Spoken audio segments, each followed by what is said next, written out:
पिछले क्लास में हम लोगों ने काफी विस्तार से बात की थी कि एग्जाम पॉइंट ऑफ व्यू से बीपीएससी एग्जाम हो, बीपीएससी का या कोई भी सिविल सर्विस का एग्जाम हो, तो दो क्वेश्चंस कंफर्म आते हैं, अक्सर पूछे जाते हैं। एक पूछा जाता है प्लेट टेक्टोनिक्स पर सवाल, एक कंफर्म क्वेश्चन होता है, इसको रिवाइज करके जाना ही चाहिए, मिलता जुलता क्वेश्चन आ जाता है। और दूसरा जो महत्वपूर्ण क्वेश्चन आता है वो यही आता है, डेविस का अपवर्तन चक्र। पहले डायरेक्ट पूछता था कि डेविस का जो अपवर्तन चक्र है वो बताइए, या भौगोलिक चक्र। अब थोड़ा सा आजकल देखा जा रहा है कि डेविस और पेंक की तुलना पूछता है, इन दोनों में अंतर पूछता है। तो हमारा टारगेट है कि हम कोशिश करें आपको कि पहले डेविस पढ़ाएं, फिर पेंक पढ़ाएं, और तुलना आप पे छोड़ दें, आपको सिखा दें कि कैसे तुलना करना है।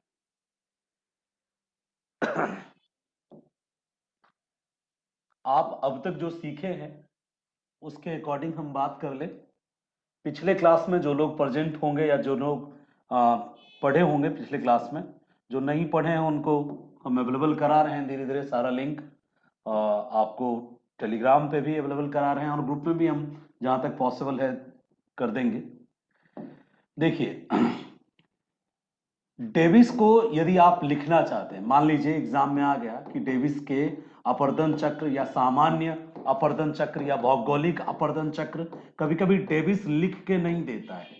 क्या लिख देता है कि सामान्य अपवर्तन चक्र की संकल्पना क्या है, उसको एक्सप्लेन करने के लिए पूछ देता है, या भौगोलिक अपवर्तन चक्र करके पूछ देता है। ये पहले उत्तर प्रदेश पीसीएस में ज्यादातर इसी तरीके से पूछता था, सामान्य अपवर्तन चक्र कह के पूछता था, सामान्य अपवर्तन चक्र का वर्णन करें, या फिर भौगोलिक अपवर्तन चक्र क्या है, इसको इसका वर्णन करें। इस तरह के प्रश्न आते थे।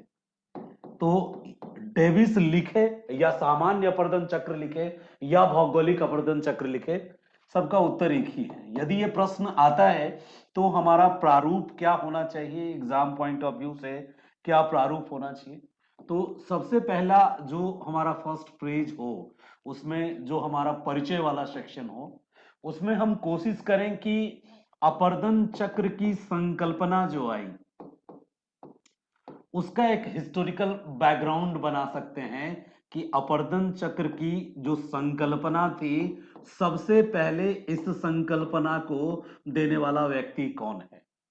अपवर्तन चक्र की संकल्पना का अप्रत्यक्ष रूप से, इनडायरेक्ट वे में सबसे पहले प्रतिपादन करने वाला व्यक्ति वो कौन थे, हमने कल की क्लास में भी बताया था आपको, जेम्स हटन। यानी पिछली क्लास में हमने डिटेल से बात की थी जेम्स हटन साहब पर। ये पहले व्यक्ति थे जिन्होंने एक बड़ा खूबसूरत, दो डायलॉग बड़ा खूबसूरत इन्होंने यूज किया, और इनका ये डायलॉग जो आया 1785 में, सबसे पहले फर्स्ट, यानी मोस्ट सीनियर हैं ये। 1785 में पहली बार अपवर्तन चक्र की संकल्पना जैसी मिलती जुलती संकल्पना इन्होंने दी। जब भी कोई ऐसा मैसेज आ जाए कि वॉइस नहीं आ रही है, तो हमें दो तीन जगह से क्लियर करना पड़ता है। अच्छा, देखिए कुछ बच्चों को आ रही है, कुछ को नहीं आ रही है, आ रही है कनेक्शन सर। इश्यूज होंगे। प्लीज माइक ऑन मत करिए बिना पूछे। माइक ऑन यदि हर कोई कर लेगा तो फिर यहाँ एनार्किज्म देखने को मिलेगा मुझे, और अराजकता फैल जाएगी फिर। जी, गुड्डू के नाम से जो बच्चा है, वो बताइए क्या पूछना चाहते हैं। हेलो, जी प्रणाम सर। जी, जल्दी पूछिए मैम, जल्दी जल्दी पूछिए। ना कविंदर सिंह का बुक में कहाँ पे डेविस और ये हटरन वाला जो है दिया हुआ नहीं पता चल रहा है मेरे को। अच्छा ठीक ठीक, आप ये व्हाट्सएप पे लिख के भेज सकते हैं। थोड़ी थोड़ी समझदारी हर कोई दिखाइए। ये जो 1 घंटे का पीरियड है ना, इसको आप पूरी तरह से मुझे दे दीजिए कि इसमें हम सर को सुनेंगे, और बाकी का जो 23 घंटे का पीरियड है ना, उसमें आप जो जो सुनाना चाहें मुझे, व्हाट्सएप एनी टाइम मेरा ऑन रहता है, तो उसमें आप जरूर पूछते जाइए जी। यहाँ आप पूछेंगे तो आपके साथ बहुत सारे ऐसे भाई बहन हैं जो डिस्टर्ब होंगे। तो प्लीज आप सबसे विनती है, जिनको भी जो भी आपको समस्या होती है ना, तो मेरा व्हाट्सअप आप सबके लिए, इवन जो नहीं है कोर्स लिया हुआ उन बच्चों को भी मैं इंटरटेन करता हूं, उनको भी सुनता हूं। तो आप सबने तो सहयोग किया है, तो आप सबका तो पूरी तरह से मेरा कर्तव्य बनता है, मोरल रिस्पॉन्सिबिलिटी है। तो यहाँ चूंकि रिकॉर्ड कर रहा हूँ ना क्लास को, तो रिकॉर्डिंग इसलिए कर रहा हूँ कि जो to the point to the fact बातें हैं, सिर्फ वही हम यहाँ पे एक्सप्लेन करें, बात करें। क्योंकि जो रिकॉर्डेड वीडियोस को आप तक पहुंचाने के लिए मुझे मोटा पैसा रकम खर्च करना है। अभी दीपेंद्र जी हैं ही क्लास में अवेलेबल हैं, दीपेंद्र जी ने आज बताया मुझे वही सारी चीजें कैसे कैसे करना है। तो लगभग 3,000-2,500 रुपये पर मंथ मुझे सिर्फ 100 GB के स्टोरेज के लिए खर्च करना है। क्योंकि मैंने बच्चों को कहा, और ये जरूरी भी है कि सबको वीडियो यदि सबके पास रहेगा तो मान लीजिए कोर्स खत्म होने के बाद भी यदि मुख्य परीक्षा होता है तो वो बाद में भी दोहरा पाएंगे। तो वो तो मैं करूंगा ही करूंगा हर हाल में, क्योंकि सबका कॉपरेशन जो होगा एक अच्छी रकम जमा हो जाएगी, जिसको हम वेबसाइट डिजाइन करने में या फिर ऐप के थ्रू कोई भी चीजों को करने में, या आप तक वीडियो पहुंचाने का जो रास्ता बनेगा उसको वीडियो के साथ नोट्स भी पहुंचाना है, इसलिए वेबसाइट तो बहुत जरूरी है। तो वो सारे कार्य चल रहे हैं मेरे, मैं भी अपने स्तर पे प्रयास कर रहा हूँ, दूसरे भाई भी कर रहे हैं कई सारे। तो प्लीज आप बिल्कुल हड़बड़ाइए नहीं, जो नए लोग हैं ना, जो जिन बच्चों का ज्योग्राफी नहीं है, प्लीज हमको जरूर आप व्हाट्सएप पे कंसल्ट कीजिए, कॉल कर लीजिए, हम आपको PDF तक अवेलेबल करा देंगे। चैप्टर तो मेरे पास बुक्स होते हैं, स्कैन करके तुरंत भेज देंगे। ठीक है, चलिए एक बच्चे ने लिख भी दिया आपको, 16 नंबर चैप्टर भौतिक भूगोल नाम के बुक में है। और यदि आप जियोमॉर्फोलॉजी की किताब लेके बैठे हैं तो उसमें भी 16 नंबर ही है। संजोग देखिए, दो किताबें आती हैं, एक किताब का नाम ही है जियोमॉर्फोलॉजी और एक किताब का नाम है भौतिक भूगोल। तो दोनों ही किताबों में 16 नंबर अध्याय जो है, चैप्टर जो है, उसमें उन्होंने इसको बहुत डिटेल में एक्सप्लेन किया है। चलिए यहाँ ध्यान दीजिए, हमने कहा कि मुझे BPSC लेवल का एक आंसर लिखना है, और वो प्रश्न हमारा डेविस का सामान्य अपवर्तन चक्र है। तो जो शुरुआती पेज हो हमारा, उस पेज में इंट्रो में हम क्या दिखलाएं ऐसा कि एग्जामिनर के नजर में एक अच्छा इमेज मेरा क्रिएट हो। तो इस पर हम आपसे बात कर रहे थे अभी, और हम कह रहे थे कि बहुत जरूरी है कि हिस्टोरिकल बैकग्राउंड देना, कि जो संकल्पना है अपवर्तन चक्र की, जो संकल्पना है अपवर्तन चक्र की, वह संकल्पना बिगिनिंग में आई किनके थ्रू? जेम्स हटन के थ्रू। और जैसे ही आप जेम्स हटन की चर्चा करें, उनको कब उन्होंने दिया ये थ्योरी, कब सबसे पहले उन्होंने दिया, ये जरूर लिख दें। और जेम्स हटन के पहले उनका थोड़ा इंट्रोडक्शन दे दें, स्कॉटिश ज्योग्राफर, स्कॉटलैंड के ज्योग्राफर जेम्स हटन ने। और इनके दो डायलॉग्स लिखने पड़ेंगे। एक डायलॉग था इनका कि ना आदि का पता है, ठीक है, ना आदि का पता है, ना अंत का भविष्य। ये एक डायलॉग इन्होंने यूज किया था। ये किस संदर्भ में किया था, इसकी चर्चा भी बहुत जरूरी है। ना आदि का कोई पता है, कोई लक्षण है, ना आदि का कोई लक्षण है, तो आप वही लिखिए एकदम हूबहू, ना आदि का कोई लक्षण है। अभी हम इसको समझाएंगे कि ये क्यों कहा इन्होंने, कोई लक्षण है। एक डायलॉग ये था इनका, ना अंत का कोई भविष्य। एक इन्हीं का, हैंटन का बहुत फेमस डायलॉग है, यूपीएससी उस डायलॉग को यूज करती है प्रश्न बनाने में। क्या? कि the present is the key of the past, sorry उल्टा बोल दिया मैंने, द पास्ट, हाँ सही कहा था, present is the key of past, present is की टू द पास्ट, ये है इसका, यानी वर्तमान भविष्य की कुंजी है। ये बड़ा इंपॉर्टेंट लाइन है। तो इन दोनों पे चर्चा करना और आपके आंसर में ये दोनों लाइन का दिखना बहुत जरूरी है। वर्तमान भविष्य की कुंजी है।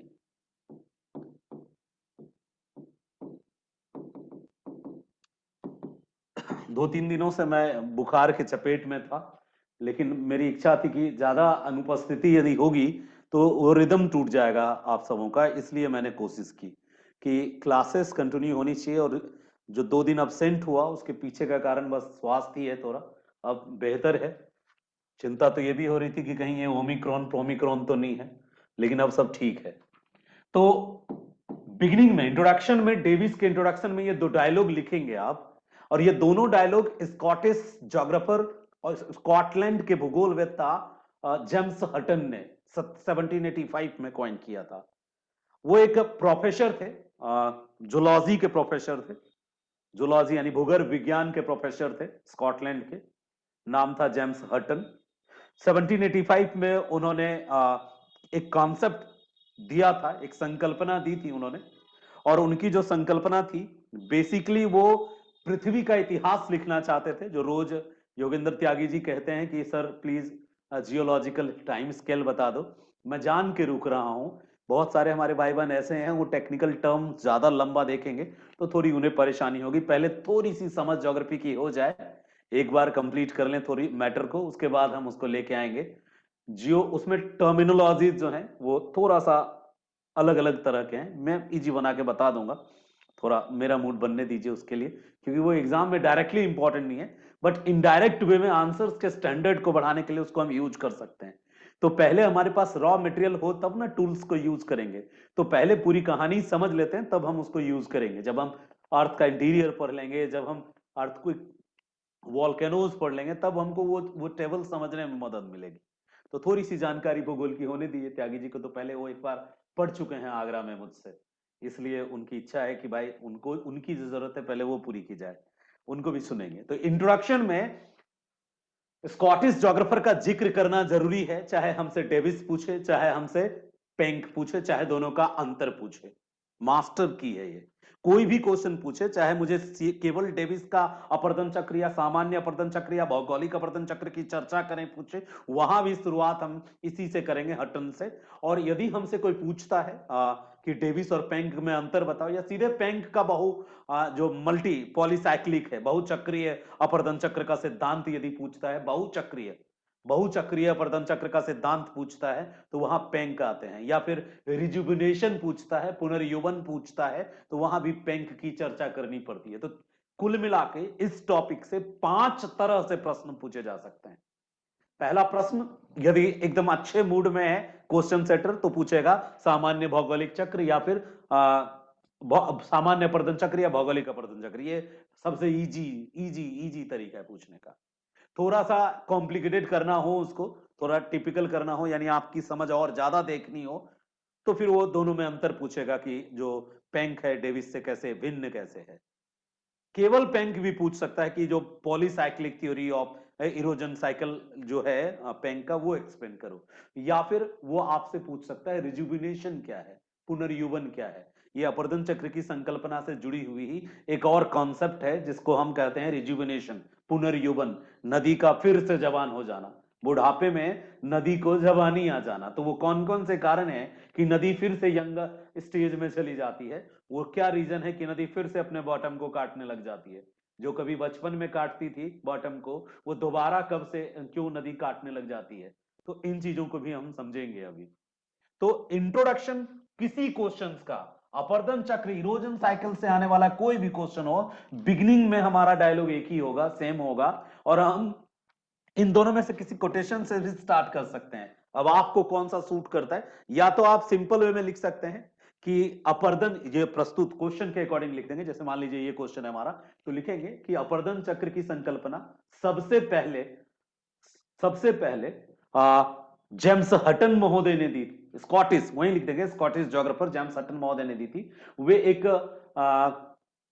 भूगर्भवेत्ता थे, जूलॉजिस्ट थे, और पृथ्वी का इतिहास लिखना चाहते थे, पृथ्वी का इतिहास लिख रहे थे वो। और उनका जो cyclic nature of the earth history नाम से उन्होंने एक पब्लिश की थी, अपनी रिसर्च पब्लिश की थी, अपना शोध पब्लिश किया था, cyclic nature of earth history.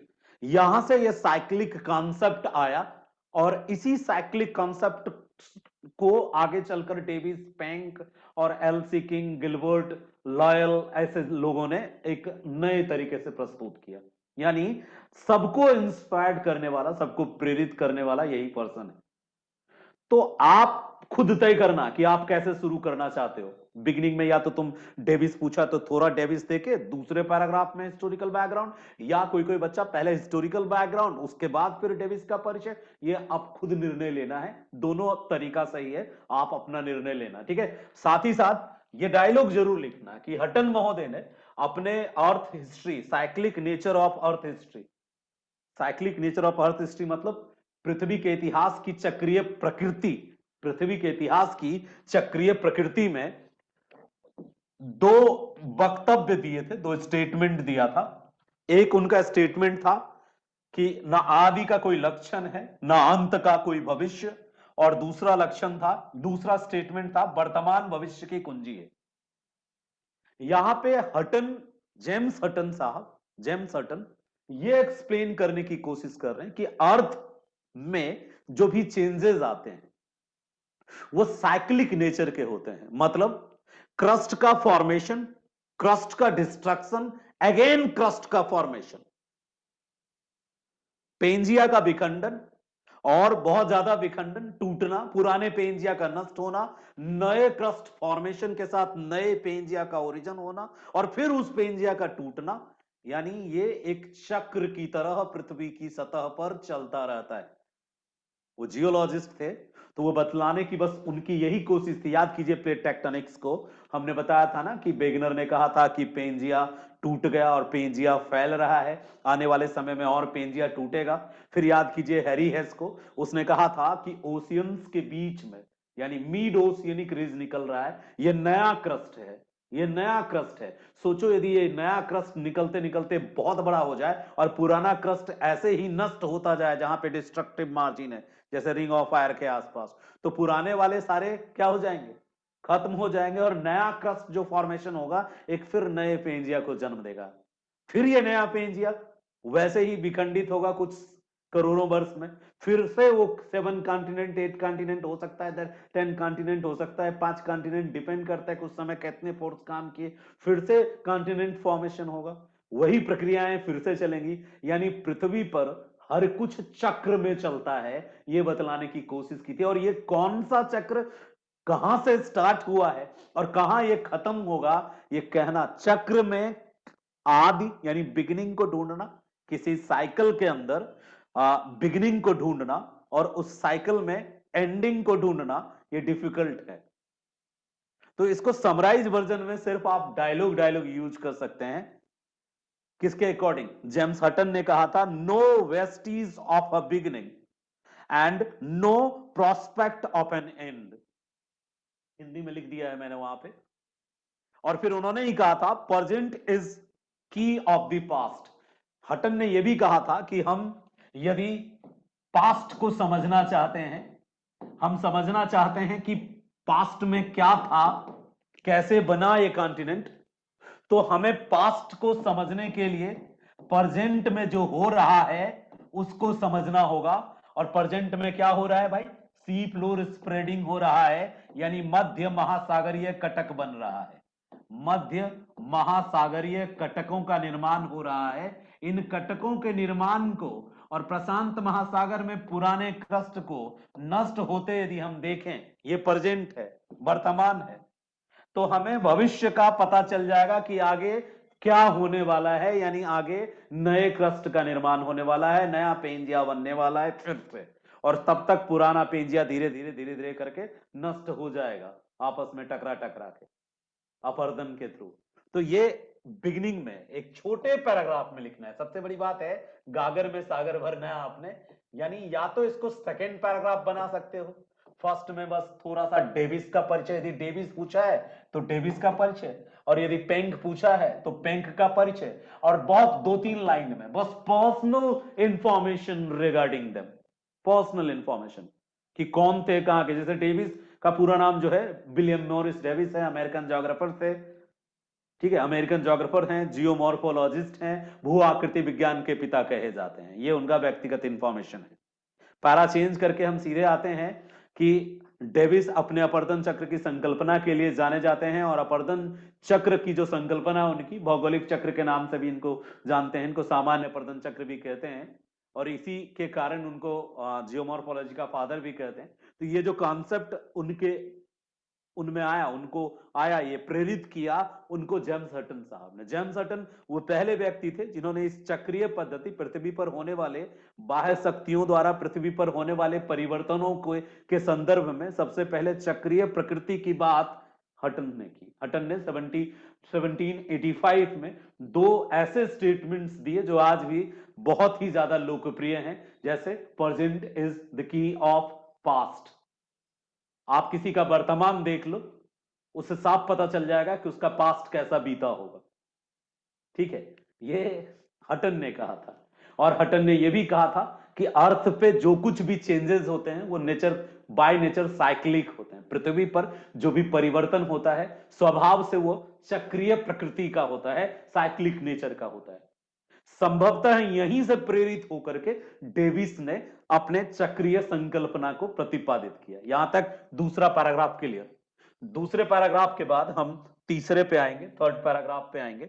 और जो हमारा थर्ड पैराग्राफ होगा, तीसरा पैराग्राफ होगा, ठीक है, उसमें हम क्या चर्चा करेंगे।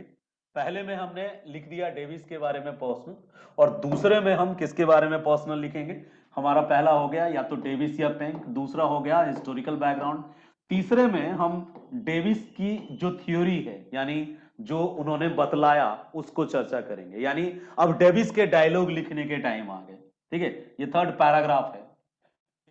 हिस्टोरिकल बैकग्राउंड था, ऐतिहासिक, इसमें हमने जेम्स हटन की बात की, और जेम्स हटन के दोनों डायलॉग जरूर देंगे इनवाइटेड कॉमा में। और यदि हमारे पास टाइम है तो डायलॉग को डिकोड भी करेंगे।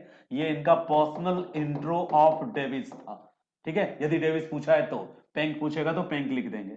तीसरे पैराग्राफ में उस पार्टिकुलर उस जोग्राफर का क्या डायलॉग है, यानी उनकी जो सिद्धांत है, थ्योरी है, अपर्दन चक्र की संकल्पना, तो संकल्पना की जो मूल बातें हैं, ठीक है, जो संकल्पना है डेविस की, संकल्पना की जो मूल बातें हैं उनकी चर्चा करेंगे। या आप ये हेडिंग ना दे करके सीधे डायरेक्ट मुद्दे पे आ सकते हैं कि डेविस ने क्या बात की।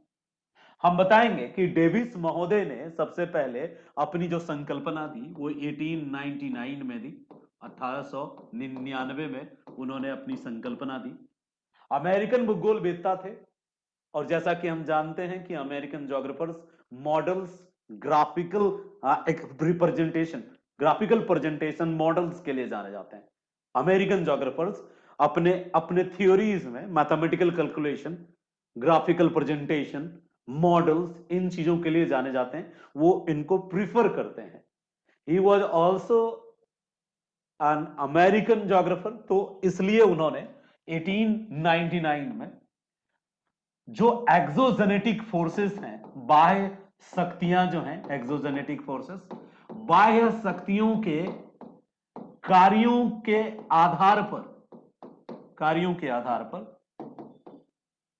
पृथ्वी के ऊपरी सतह पर होने वाले परिवर्तनों को स्पष्ट करने के लिए अपनी संकल्पना दी, और उनकी संकल्पना भौगोलिक अपर्दन चक्र या अपर्दन चक्र या सामान्य अपर्दन चक्र कहलाई। यह अपने तरह की एक अलग नए तरह की संकल्पना थी। और इस संकल्पना को स्पष्ट करते हुए डेविस महोदय ने क्या कहा, डेविस महोदय ने क्या कहा, डेविस का डायलॉग याद रखेंगे कि हम धरातल पर जो भी स्थल खंड, स्थल रूप आकृतियां देखते हैं, कहीं हम धरातल पर पर्वत देखते हैं, कहीं हम पठार देखते हैं, कहीं हम घाटी वैली देखते हैं, कहीं हम नदियां देखते हैं, नदियों में भी हम कहीं झरना देखते हैं, वाटरफॉल देखते हैं, कहीं पर हम नदियों में भी गॉर्ज, गड्ढा देखते हैं, नदियों में हम कैनियन, ग्रैंड कैनियन अमेरिका का बड़ा पॉपुलर है, कैनियन देखते हैं। कहीं कहीं नदियां हमें सांप की तरह ऐसे रेंगती हुई दिखती है, जिसको मियांडर कहते हैं। मियांडर भी यूरोप की एक नदी है जो बहुत ज्यादा रेंगती है, तो अब दुनिया में नदियों का रेंगना ही मियांडर कहलाता है। कहीं पर हम नदियों में गोखुर झील देखते हैं, नदियां अक्सर अपने मुहाने पर डेल्टा बनाती है तो डेल्टा देखते हैं, नदियां अपने मुहाने पर एस्चुअरी, ज्वार नदमुख भी बनाती है। तो इन सारे चीजों को जो नदियां बनाती हैं ये बिल्कुल अलग है। झरना, waterfall is different from gorge, gorge is different from canyon, मियांडर is also different structure. तो ये सब के सब डिफरेंट हैं, ठीक है, सब डिफरेंट लैंडफॉर्म्स हैं, अलग अलग प्रकार के स्थल रूप हैं, स्थल खंड हैं, स्थलाकृतियां हैं। तो ये अलग अलग प्रकार की अस्त्राकृतियां जो पृथ्वी की ऊपरी सतह पर बनती हैं, इन अस्त्राकृतियों के बनने की प्रक्रिया को डेविस ने एक चक्र माना। डेविस ने माना कि ये अस्त्राकृतियां चक्र के समान चलती हैं, चक्र के समान वर्क करती हैं। और दरअसल ये चक्र उस हटन, जेम्स हटन के चक्र का ही एक विश्लेषण है।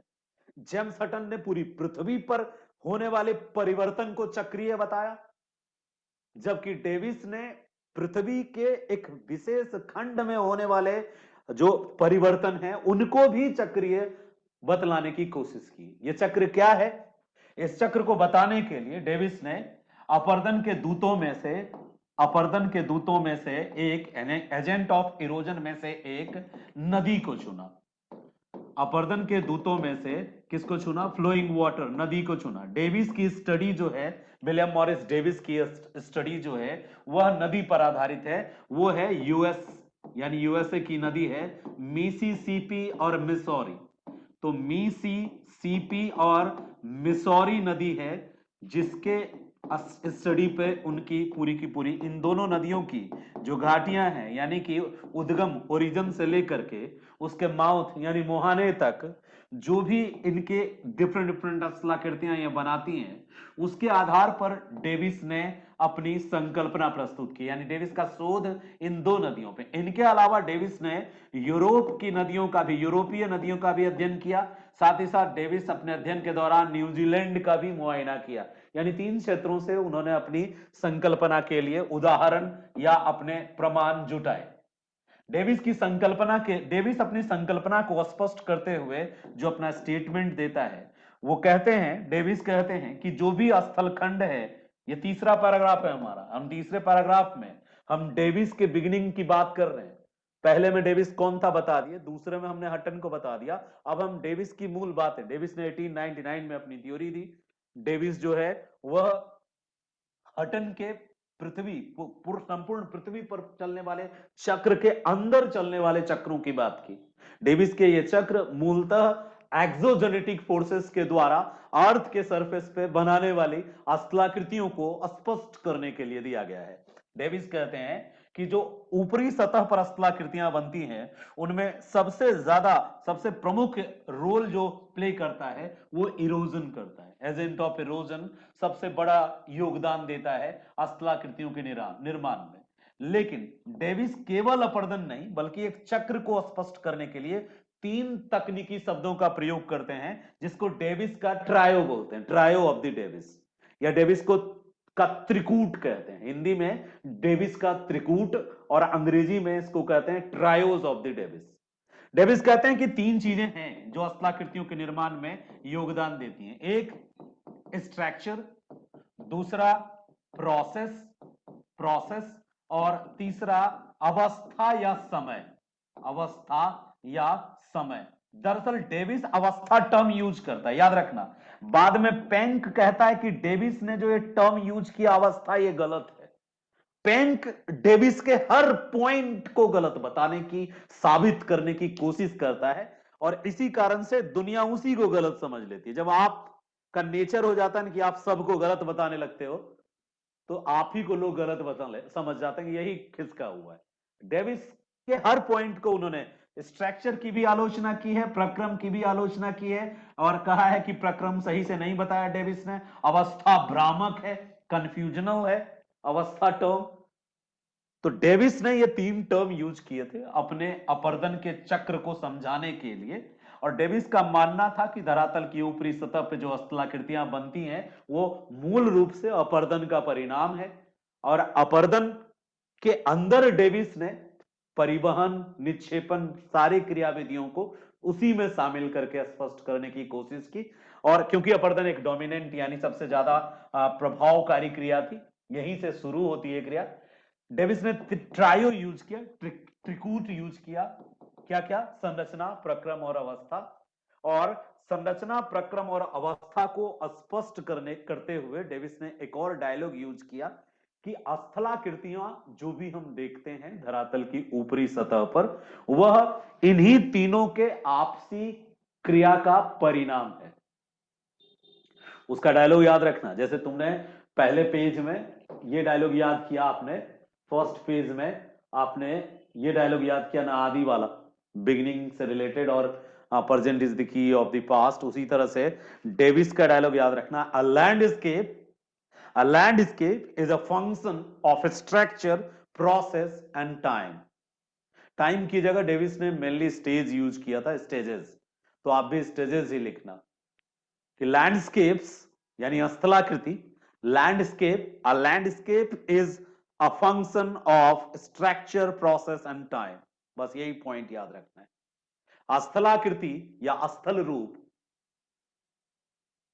संरचना, प्रक्रिया और अवस्था का परिणाम है।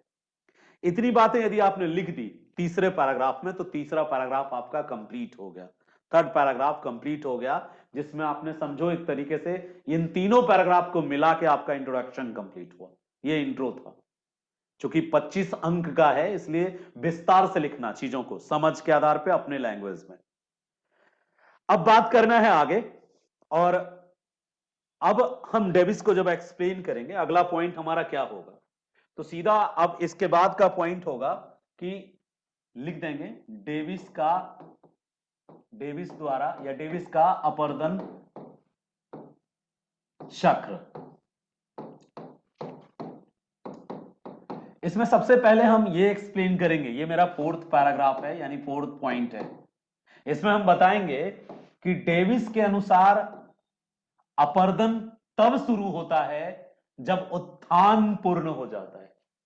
यानी डेविस ने दो टर्म को बहुत अच्छे से एक्सप्लेन किया अपने साइकिल को एक्सप्लेन करने के पहले। एक टर्म था इरोजन और दूसरा टर्म था राइज। अपर्दन और उत्थान, अपर्दन को डिफाइन किया डेविस ने कहा कि अपर्दन वह प्रक्रिया है जिसके माध्यम से बाह्य शक्तियां उत्थान के कारण होने वाली जो असमतलता है, यानी जो उच्चावच है, रिलीफ क्रिएशन है, उसको समतल करती है। साथ ही डेविस ने बताया कि अपर्दन किसी स्थलखंड में उत्थान के साथ प्रारंभ होता है। जब उत्थान शुरू होता है, उत्थान जब पूर्ण हो जाता है तब, याद रखना, ये कभी कभी कंफ्यूज होता है। जब आप सविंदर सिंह पढ़ोगे ना, तो सविंदर सिंह में एक जगह कंफ्यूज हो जाओगे आप, वहां लिखा होगा डेविस का अपर्दन चक्र स्थलखंड के उत्थान के साथ प्रारंभ होता है। नहीं, डेविस, वहां करेक्शन कर लेना, डेविस का कहना है कि उत्थान एक छोटी अवधि है, एक छोटा टाइम पीरियड है, वो कंप्लीट हो जाता है। जब तक उत्थान चलता रहता है ना, तब तक अपर्दन नहीं होता है। जब उत्थान हो जाता है, वो छोटी अवधि उत्थान की कंप्लीट हो जाती है, और ठीक है, तब जाके अपर्दन प्रारंभ होता है। ठीक है, और जैसे ही उत्थान कंप्लीट होता है, अपर्दन शुरू हो जाता है, और वह अपर्दन चक्र के अंत तक चलता रहता है। यानी अपर्दन अनवरत रूप से होता रहता है, अपर्दन कहीं रुकता नहीं है, अपर्दन अनवरत रूप से चलता रहता है। यानी कि ये लाइन को एक्सप्लेन करना बहुत जरूरी है डेविस की थ्योरी में। डेविस का अपर्दन चक्र जब फोर्थ पैराग्राफ में आएंगे हम, तो हम लिखेंगे कि डेविस महोदय ने बताया, ठीक है, डेविस महोदय ने बताया कि उत्थान यानी राइज, रॉक जो भी स्थलखंड पे राइज होता है, एक शॉर्ट पीरियड है, पीरियड ऑफ टाइम में स्थलखंड का क्या होता है, उत्थान होता है, राइज होता है। ये एक शॉर्ट पीरियड होता है, ज्यादातर शॉर्ट पीरियड होता है, समटाइम्स ये ज्यादा समय भी लेता है उत्थान। तो डेविस ने बताया कि उत्थान जब पूर्ण हो जाता है तभी अपर्दन प्रारंभ होता है। जब उत्थान पूर्ण हो जाता है तब अपर्दन प्रारंभ हो जाता है। साथ ही उसने बताया कि उत्थान एक शॉर्ट टाइम ऑफ पीरियड है। एक डायलॉग ये था, आपको याद रहेगा। हालांकि ये आगे चल के आलोचना में भी ये पॉइंट लिखना है, इसलिए इसको अंडरलाइन भी कर सकते हो कि उत्थान जब पूर्ण हो जाता है तब अपर्दन प्रारंभ होता है। उलट के भी लिख सकते हो कि डेविस ने बताया कि अपर्दन तब तक प्रारंभ नहीं होता है जब तक कि उत्थान पूर्ण नहीं हो जाता। एक ही बात है दोनों, ठीक है। अब दूसरा पॉइंट है कि डेविस इसी आधार पर अपने इसी ये उसकी एजम्पशंस था, मेन एजम्पशंस डेविस का यही है। डेविस का मेन एजम्पशंस क्या है? उत्थान एक लघु अवधि है, शॉर्ट पीरियड है, और जब उत्थान पूर्ण हो जाता है तब अपरदन प्रारंभ होता है, और यह अपरदन तब तक चलता रहता है जब तक कि चक्र का अंत नहीं हो जाता है। चक्र का अंत होने का मतलब पुनः नया चक्र ना प्रारंभ हो जाए, तब तक ये पुराने चक्र के अंत तक चलता रहता है। ठीक है, डेविस ग्राफ के थ्रू अब अपने आप को बताएगा, यानी डेविस के अपरदन चक्र को स्पष्ट करने में आपको बस एक पॉइंट ये देना है कि जब राइज उत्थान जब पूर्ण हो जाता है तब अपरदन प्रारंभ होता है, ये लिख देना है, तब अपरदन प्रारंभ हो जाता है, प्रारंभ होता है, और ये अपरदन तब तक चलता रहता है जब तक कि चक्र पूर्ण नहीं हो जाता। ये हो गया पहला पॉइंट, इसका पॉइंट में लिख सकते हो। इसके साथ एक और पॉइंट जो नहीं लिखा है सविंदर सिंह ने, यहां पे आगे जाके लिखा है, यहीं आप इसके बाद वाला पॉइंट नोट कर सकते हो कि डेविस के अपरदन चक्र की लोकप्रियता का सबसे प्रमुख कारण यह था कि उन्होंने अपने अपरदन चक्र को मानव जीवन की तरह 3 अवस्थाओं में बांटा। जैसे मानव के जीवन की 3 अवस्थाएं होती हैं, युवावस्था होती है, प्रौढ़ावस्था होती है और वृद्धावस्था होती है।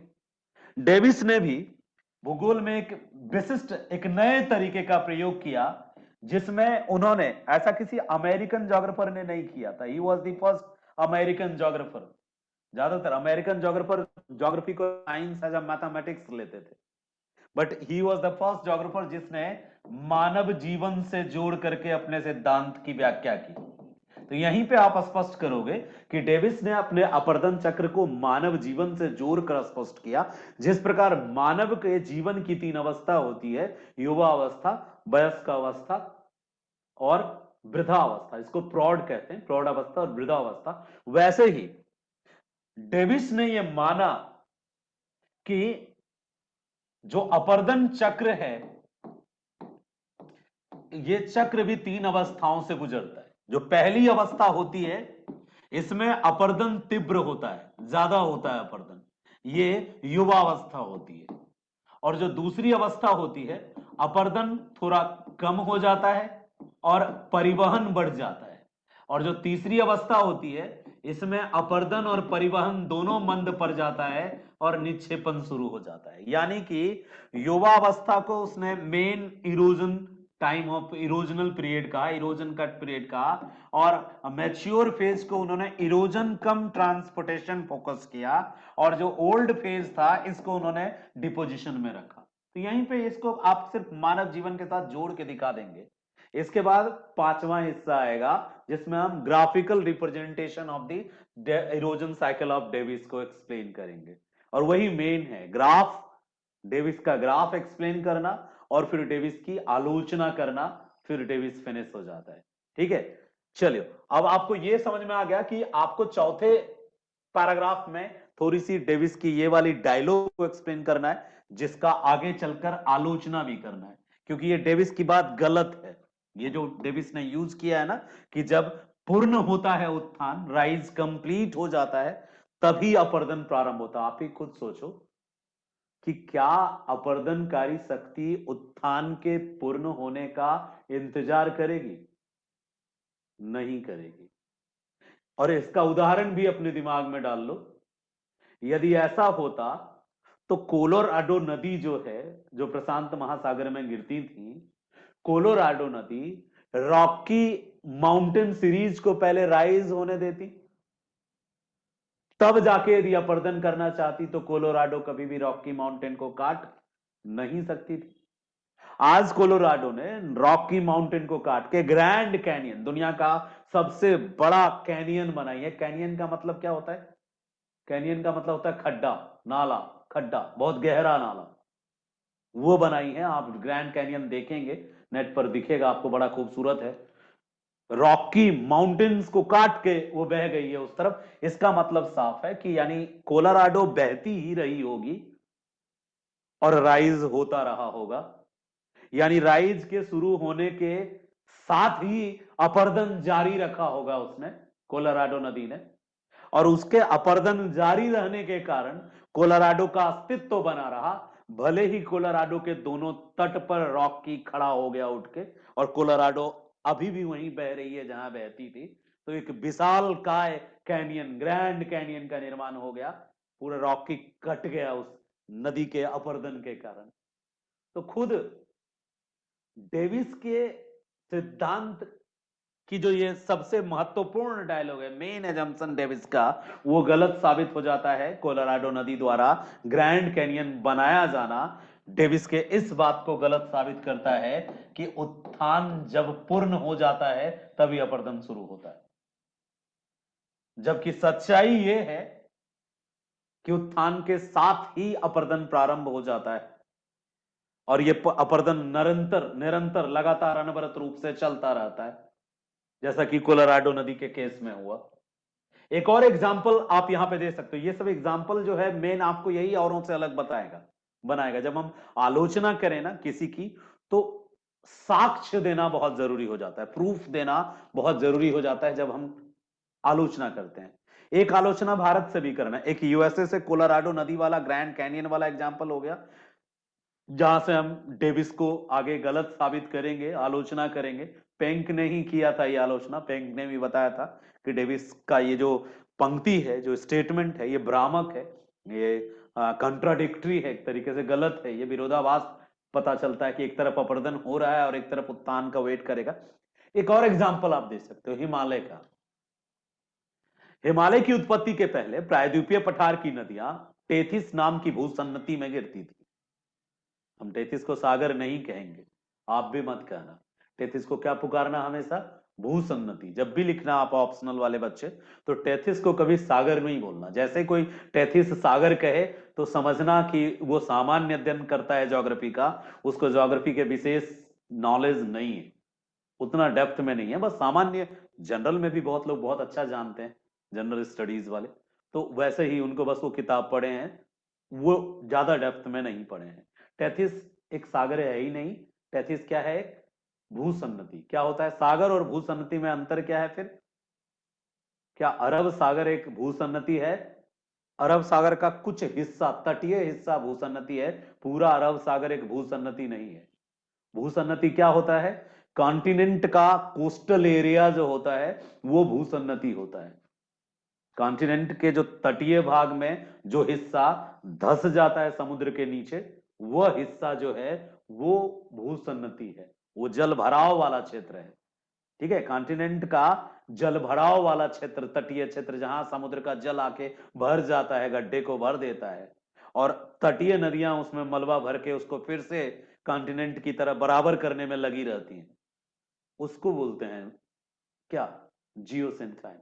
तो टेथिस भूसन्नति में पहले पेनिनसुलर प्लेटू रीजन, प्रायद्वीपीय भारत की नदियां अवसाद भरती थी लाके।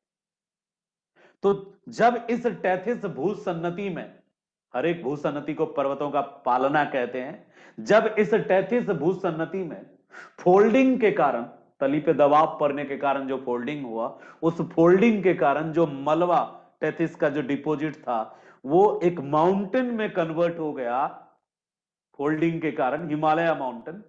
तो जो नदियां कल तक टेथिस में गिर रही थी, उन नदियों ने अपना मार्ग क्या कर लिया? विपरीत, उल्टा। यानी जो नदी का मुहाना था, अब वहीं से नदी का उद्गम शुरू हो गया। तो नदी के लिए गजब दुविधा हो गई ना। कैसी दुविधा हो गई नदी के पास कि नदी यहां से उतर रही थी, ये पेनिनसुलर प्लेटू था, और यहां पे गिर रही थी, ये टेथिस सागर था। अब अचानक ये एरिया इससे भी ऊंचा हो गया। अब नदी क्या करे? नदी इधर गिर नहीं सकती, उल्टा यहां बर्फ पिघल के इसको मिलने लगा। तो नदी अब इधर चढ़ तो नहीं पाएगी, बिल्कुल नहीं चढ़ पाएगी, और उधर भी जाने का रास्ता ब्लॉक हो गया। तब नदी एक अलग रास्ता चुन ली, जिधर इसको ढाल मिल गया। अभी आ तो इधर से रही है थोड़ी थोड़ी, और इधर से भी आ रही है, ठीक है, और बीच से बह गई नदी, जो बीच में ढाल मिला उसको, ये गंगा वाला सिस्टम से इधर बह गई। तो यमुना नदी का आप उदाहरण दे सकते हैं कि यमुना रिवर जो थी, यमुना रिवर जो थी, पहले इरोजन करती हुई अपना साइकिल पेनिनसुलर प्लेटू से वो निकलती थी, और टेथिस जियोसिंक्लाइन में अपना मुहाना बनाती थी। बट जब टेथिस जियोसिंक्लाइन में हिमालय का ओरिजिन हो गया, तो यही यमुना यमुना आगे तक मतलब वो उधर से जहां तक वो जा सकती थी, जहां हाइट डाउन था, वहां तक जाके फिर इधर मुड़ गई यमुना। इधर यमुना क्यों मुड़ गई? क्योंकि उधर ऊंचा है तो उधर चढ़ नहीं सकती, ढाल इस तरफ मिला उसको, तो यमुना इधर मिल गई। और जो इधर की जो उसकी सहायक नदियां पहले की थी, जैसे बनास है, चंबल है, केन है, ये सारी जो नदियां हैं, चंबस, बनास, वही चंबल, बनास, ये सारी नदियां अभी भी इसकी ट्रिब्यूटरीज है, जो इधर से आके पहले इसमें मिलके उधर जाती थी, अब सब गंगा में मिलके फिर आगे जाती है। तो इसको हम डेविस के साथ कैसे कनेक्ट करें? ऐसा क्या करें कि इसको हम डेविस के आंसर में पुट कर सकें एज एन एग्जाम्पल। तो हम यहां बता सकते हैं, क्या बता सकते हैं कि डेविस महोदय ने कहा था कि जब उत्थान पूर्ण हो जाता है, जब उत्थान पूर्ण हो जाता है, तब जाकर के अपरदन शुरू होता है। लेकिन यदि हम यमुना के केस में देखें, जो पेनिनसुलर प्लेटू से निकलती थी और टेथिस में गिरती थी, तो यमुना टेथिस में होने वाली जो राइज थी, उत्थान था, हिमालय था, क्या उसको इरोड कर पाई? उस उत्थान को काट पाई? इरोड कर पाई? तो हम उत्तर लिखेंगे कि हां, काटी। हो यमुना ने कैसे काटा? यमुना का जो मुहाना था ना, माउथ, वो रीजन में कन्वर्ट हो गया, तो यमुना का पाथ ही चेंज हो गया, अपोजिट बहने लगी ना यमुना। यानी जिधर गिरा करती थी उधर से, यानी हिमालय को काटती हुई उल्टा बहती हुई चली आई, यानी इधर बहने लग गई, और यमुना का मोहाना फिर गंगा में जाके मिलने पे बना। यानी यमुना ने भी क्या किया? इरोजन करने की कोशिश की यमुना, लेकिन जब राइज की स्पीड, उत्थान की गति तीव्र हो, अपर्दन की गति निम्न हो, तो ऐसे कंडीशन में क्या होता है?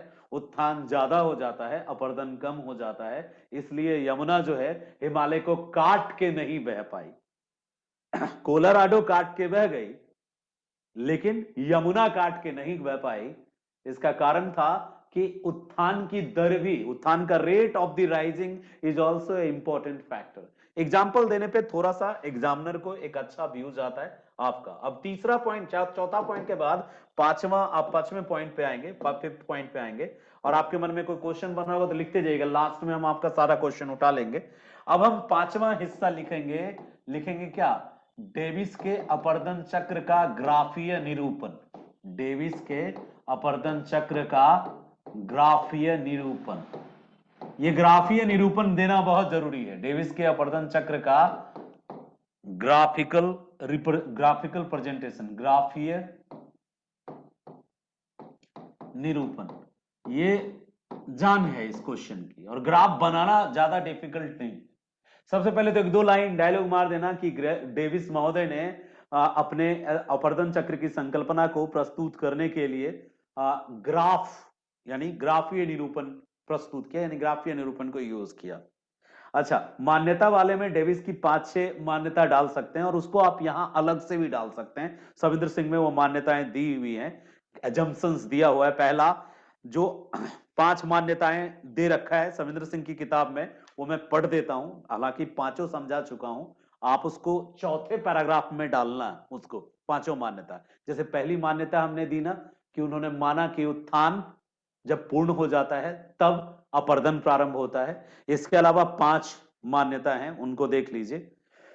स्थल रूप अंतर्जात और बहिर्जात कारकों की पारस्परिक क्रिया का प्रतिफल होता है। ये हमने पहले ही बता दिया था इंट्रोडक्शन में ही, कि डेविस महोदय ने बताया था कि धरातल की ऊपरी सतह पर जो भी स्थलाकृतियां पाई जाती हैं, वह आंतरिक और बाह्य शक्तियों के बीच का एक परिणाम होती है, क्रिया प्रतिक्रिया का परिणाम होती है। एंडोजेनेटिक फोर्स और एक्सोजेनेटिक फोर्स के बीच जो इंटरैक्शन होता है, उसका ही रिजल्ट होती है। दूसरी मान्यता क्या थी? दूसरा एजम्पशंस क्या था? कि स्थल रूप का जो विकास होता है वह इस तरह क्रमिक रूप में होता है, स्टेप बाय स्टेप होता है, कि पर्यावरणीय दशाओं में परिवर्तन के अनुरूप स्थल रूप का व्यवस्थित क्रमबद्ध अनुक्रम उत्पन्न होता है। मतलब साफ है, वो कहना चाहते हैं कि जो भी लैंडफॉर्म्स हैं, स्थलाकृतियां हैं, वह जो इन्वायरमेंटल चेंजेस होता है उसके अकॉर्डिंग होती है। इन्वायरमेंट चेंज होता है, पर्यावरण बदलता है, तो उसका प्रभाव स्थल रूपों पर भी पड़ता है, क्योंकि पर्यावरण ही तो अपर्दन के दूतों को नियंत्रित करता है। पवन पर्यावरण के अकॉर्डिंग है, रिवर पर्यावरण के अकॉर्डिंग है। तो पर्यावरण जो है उसकी दशाएं जो हैं, अपर्दन के दूत यानी बाहरी शक्तियों का एक मूल नियंत्रक कौन है? बाह्य शक्तियों में क्या क्या आता है? तापमान, वर्षा, आर्द्रता। दूत में कौन आता है? नदी, हवा, वही पवन। तो इन सबको कौन कंट्रोल करता है? पर्यावरणीय दशाएं। तो डेविस क्या कहना चाह रहे हैं? डेविस कह रहे हैं कि जो भी स्थल रूप बाहर बनता है उसमें पर्यावरणीय दशाओं में परिवर्तन का मतलब प्रभाव पड़ता है। जैसा पर्यावरण होगा वैसे स्थल रूप बनेंगे, यानी पर्यावरणीय दशा में चेंज हो जाएगी, परिवर्तन हो जाएगा, तो वहां पे स्थल रूप में भी परिवर्तन हो जाएगा। पहले जहां टेथिस जियोसिंक्लाइन था, वहां पे हिमालय जैसी ऊंची चोटी बन गई, हिमनद बन गए, ग्लेशियर्स बन गए। तो ग्लेशियर्स के पर्यावरण के कारण वहां हिमनदियां अपर्दन होने शुरू हुई, तो भी यू आकार की घाटी और डिफरेंट डिफरेंट स्थलाकृति बन गया। पहले कोई और स्थलाकृति था जियोसिंक्लाइन का, अब कोई और स्थलाकृति है, यू आकार की घाटी और अदर। तो जो जो भी ऊपर, ये एजम्पशन याद रखिएगा, एजम्पशन क्या था कि पर्यावरणीय दशाएं जो हैं स्थलाकृतियों के निर्माण को प्रभावित करती हैं। जैसी पर्यावरणीय दशा होगी वैसी स्थलाकृति बनेगी। तीसरा एजम्पशन क्या था? चूंकि डेविस के सारे जो पूरी थ्योरी नदी के अध्ययन पर आधारित है, तो इनका एक डायलॉग है कि नदियां तब तक अपनी घाटी को गहरा करती है जब तक कि वो अपने को क्रमबद्ध नहीं कर लेती, यानी ग्रेडेड। यानी क्या? ग्रेडेड के इक्वल जो उसका चैनल है, उस चैनल को, बेस लाइन को जब तक नहीं पा लेती नदियां, तब तक अपनी घाटी को काटती रहती है। और एक बार नदी अपने उस ग्रेड लाइन को पा लेती है, यानी उस बेस लाइन को, जो लाइन उसका बेस लाइन है, उन तक करीब करीब पहुंच लेती है, फिर तली काटना छोड़ देती है और दोनों किनारों को, लैटरल इरोजन, दो तरह का इरोजन होता है, एक होता है बॉटम इरोजन, एक होता है लैटरल इरोजन। तो बॉटम इरोजन यानी तली को काटती तभी तक है नदियां जब तक वो उस गहराई को ना पाले जो बेस लाइन के लगभग इक्वल है। एक बार बेस लाइन के लगभग बराबर पहुंच लेती है गहराई तली की, बॉटम की, तो फिर वो दोनों किनारों को काटने लगती है, इसको लैटरल इरोजन कहते हैं। और चौथा पॉइंट है उनका कि स्थल खंड में जो राइज होता है, उत्थान होता है, वह तीव्र गति से होता है और कम अवधि में ही पूरा हो जाता है। उसके हिसाब से तो 5 मिनट में हिमालय बन जाना चाहिए था, 10 मिनट में रॉकी बन जाना चाहिए था। उनका कहना था कि जो भी राइज होता है ना पृथ्वी पर, वो बहुत कम समय में पूरा हो जाता है।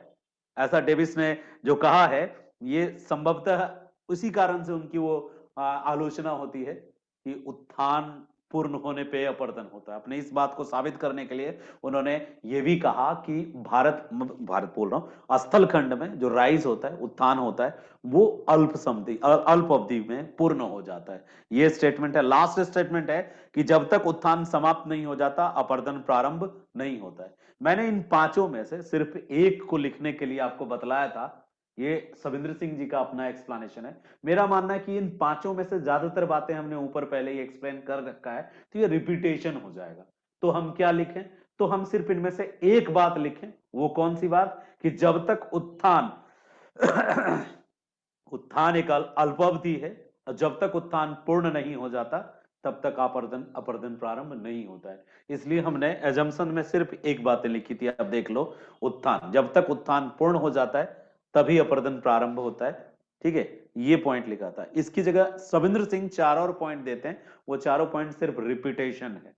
एकेडमिक्स में चलता है, लेकिन हम यूपीएससी में रिपीटेशन नहीं करते हैं, रिपीटेशन से बचने की कोशिश होती है हमारी। तो अब हम इस पॉइंट पे फोकस कर लें, ग्राफीय निरूपण। हम बता देंगे कि डेविस ने अपने अपरदन चक्र को ग्राफ के माध्यम से दिखाया है। ग्राफ बनाना आसान है, कई बच्चे ग्राफ को देख के डर जाते हैं। किसी भी ग्राफ में दो एक्सिस होता है, ठीक है, एक एक्सिस ऐसे होता है और एक क्षैतिज होता है, एक लंबवत होता है, एक क्षैतिज होता है। तो वर्टिकल एक लाइन ले लेंगे और एक हॉरिजॉन्टल लाइन ले लेंगे, और उस लाइन में जो दोनों तरफ दो चीजों को दर्शाएंगे। चूंकि डेविस के पास दर्शाने के लिए तीन ही चीज था, क्या? एक संरचना, स्ट्रक्चर, वो उसको दर्शा नहीं सकता था, यहां पे स्ट्रक्चर को उतना बेहतर तरीके से वो दर्शा नहीं सकते थे। और स्ट्रक्चर के अलावा क्या था उनके पास? टाइम। जिसको उन्होंने अवस्था कहा, स्टेजेस कहा। तो मेनली दो चीजों को उन्होंने अपने ग्राफ में, दो एक्सिस चाहिए था ना, तो दो चीजें उन्होंने चुनी। पहली चीज क्या चुनी उन्होंने, ग्राफ में नीचे जो है उन्होंने अवस्था की तरफ टाइम को दिखाया। डेविस का जो ग्राफ है, डेविस ने अपने ग्राफ में निचला जो एक्स एक्सिस जिसको कहते हैं, एक्स एक्सिस में उन्होंने किसको दिखाया, टाइम को दिखाया। और जो वाई एक्सिस है, वाई एक्सिस में डेविस महोदय ने किसको दिखलाया, उन्होंने एक तरीके से ऊंचाई, हाइट को दिखाया समुद्र तल से। तो इस तरफ लिख लेंगे हम समुद्र तल से ऊंचाई,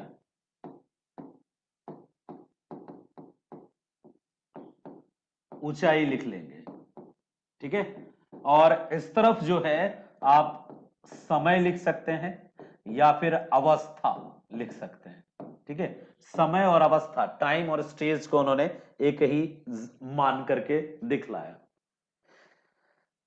आप एबीसीडी टर्म ले सकते हैं अपने अकॉर्डिंग, जो आपको सहूलियत लगे। हर जगह आप अलग अलग, क्योंकि जब भी ग्राफ बनाते हैं ना, तो ग्राफ में पुकारने के लिए एक लाइन यूज करते हैं। मैं कहूंगा ज्यादा बेटर है कि एक्स एक्सिस वाई एक्सिस लीजिए तो ज्यादा सही है। इसको एक्स एक्स डैश ले लीजिएगा और इसको वाई वाई डैश ले लीजिएगा, ठीक है, वाई वाई डैश ले लीजिए, तो ये ज्यादा बेटर है, ज्यादा कंफ्यूज नहीं करेगा आपको। तो वो इजी है लेना आपका एबीसीडी। अब दो कर्व लेना है आपको, दो वक्र लेना है। दो कर्व का मतलब दो वक्र लेना है। कभी ग्राफ में, जब भी हम ग्राफ बनाते हैं तो कर्व लाइन खींचते हैं। तो यदि हम डेविस की मान लें तो डेविस के अकॉर्डिंग हम दो कर्व खींचेंगे। एक कर्व होगा बिगिनिंग का, जो राइज के समय अपर्दन के बिगिनिंग में जो कर्व बनता है उस कर्व को लेंगे। और दूसरा कर्व जो है अपर्दन फिनिश होने के बाद, स्थलाकृतियों के निर्माण होने के बाद का जो स्ट्रक्चर है लैंड का, उसको दिखाएंगे। और इसके बीच में हम चट्टानों की प्रकृति, यानी तीनों चीज दिखना चाहिए। क्या क्या, संरचना, प्रक्रम और अवस्था, तीनों को उस ग्राफ में जबरदस्ती दिखाने की कोशिश है। हम जब डेविस पढ़ रहे थे तो हमको ना पहले कंफ्यूज किया वो ग्राफ देखने के बाद। आप भी जो ज्योग्राफी के स्टूडेंट नहीं हैं, जब वो देखेंगे ना ग्राफ, तो वो ग्राफ देख के आपको लगेगा कि ये बीच में ऐसे गड्ढा गड्ढा क्या है। फिर हम बतलाते हैं आपको क्या है। पहला लाइन, जो पहला ग्राफ आप बनाएंगे, यहीं से स्टार्ट होगा सब, और उसको आप सीधे यहां आके ऐसे कर देंगे। ये हो गया आपका कंडीशन। थोड़ा सा ज्यादा हाइट हो गया ग्राफ का, थोड़ा हम इसको और नीचे करते हैं ऐसे। पहले से यहां से लिया हमने, यहां तक ऊंचा रखा और यहां से यहां समतल पहुंचा दिया लगभग। ये पहला ग्राफ है हमारा, यानी कर्व वन कर्व है, शुरुआती कर्व है, ये बिगिनिंग का कर्व है। इसको हम अपर कर्व कर सकते हैं। दो कर्व लेना है ना, तो हम इसको अपर कर्व, ऊपरी वक्र लिख सकते हैं हिंदी में। और इंग्लिश में यूसी लिखा हुआ देखेंगे आप, किताबों में देखेंगे यूसी। यूसी का मतलब हो गया ये ऊपरी वक्र है, ठीक है। और एक वक्र और लेंगे आफ्टर इरोजन, अपरदन के बाद इस पहाड़ी की हालत क्या हुई, ये भी लेंगे आप। इसको कहेंगे लोअर कर्व, ठीक है। तो लोअर कर्व और अपर कर्व में बस यही हम लेंगे, यहां से ले लिए ये लोअर कर्व। दो कर्व, ये यूसी हो गया और ये क्या हो गया, एलसी। एलसी का मतलब क्या हो गया, निचला, निचला वक्र या निम्न वक्र हो गया। ये दो कर्व ले लिया आपने, समझिए आधा से अधिक काम हो गया आपका। अब इसको तीन अवस्थाओं में बांटना है आपने। और जो निचला लाइन आपने जो कर्व लिया था एक्स एक्सिस, एक्स एक्सिस को ही आप बेस लेवल, आप एक लाइन और खींच सकते हैं, या फिर आप चाहें तो इसी को डायरेक्ट क्या मान सकते हैं, बेस लेवल मान सकते हैं। यानी बेस लेवल का मतलब हो गया समुद्र तल से, ये समुद्र तल मान लिया आपने। बेस लेवल जो है समुद्र तल वाला जो क्षेत्र हो गया, ये हो गया बेस लेवल। तो आपने बेस लेवल ले लिया। अब अवस्था बांटना है। जहां कर्व बहुत ज्यादा ऊंचा हो, जहां तक कर्व बहुत ऊंचा हो, उसको आप मानेंगे युवावस्था। तो देखो यहां से लेकर के यहां तक तो कोई अवस्था ही नहीं है। तो मैं दूसरा कलर ले लेता हूं ताकि आपको समझ में आए। यहां तक कोई अवस्था ही नहीं है। क्यों, राइज शुरू हो रहा था। जहां से राइज शुरू हो रहा, जहां तक राइज पूर्ण नहीं हुआ है, वो अवस्था नहीं है, ठीक है।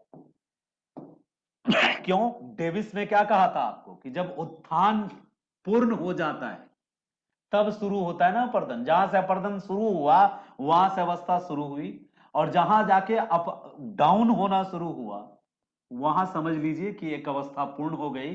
तो इसके लिए हम यूज करेंगे, ये कौन सी अवस्था हो गई? तरुणावस्था। ठीक है, ये कौन सी अवस्था हो गई? तरुणावस्था, यानी कि यूथफुल स्टेज।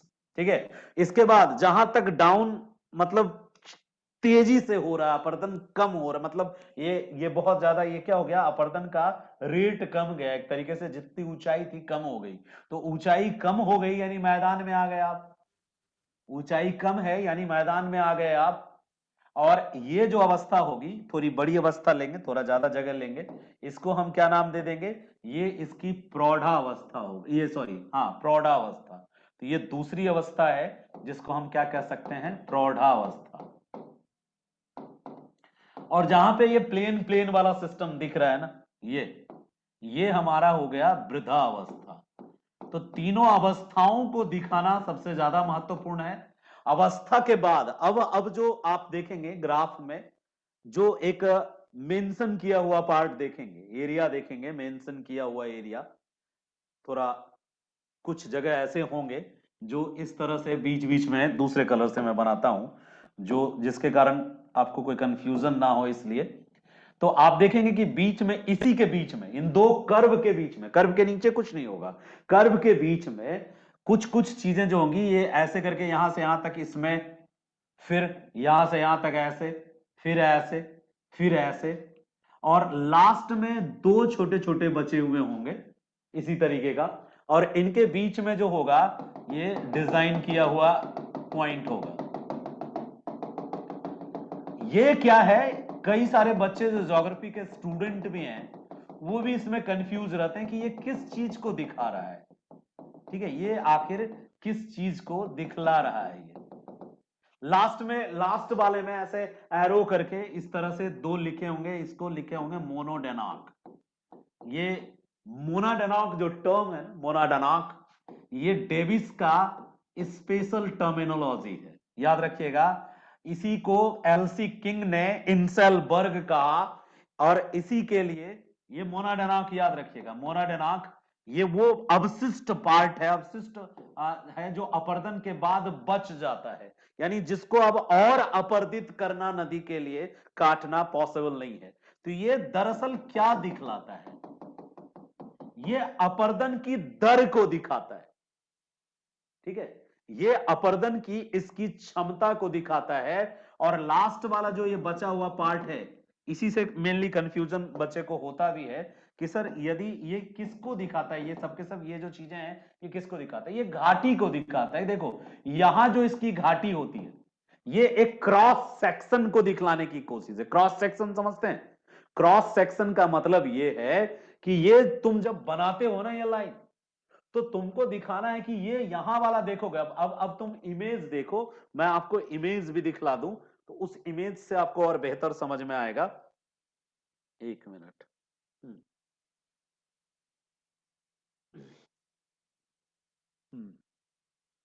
मिनिमाइज कहाँ हो भाई तुम? ये रहो मिनिमाइज।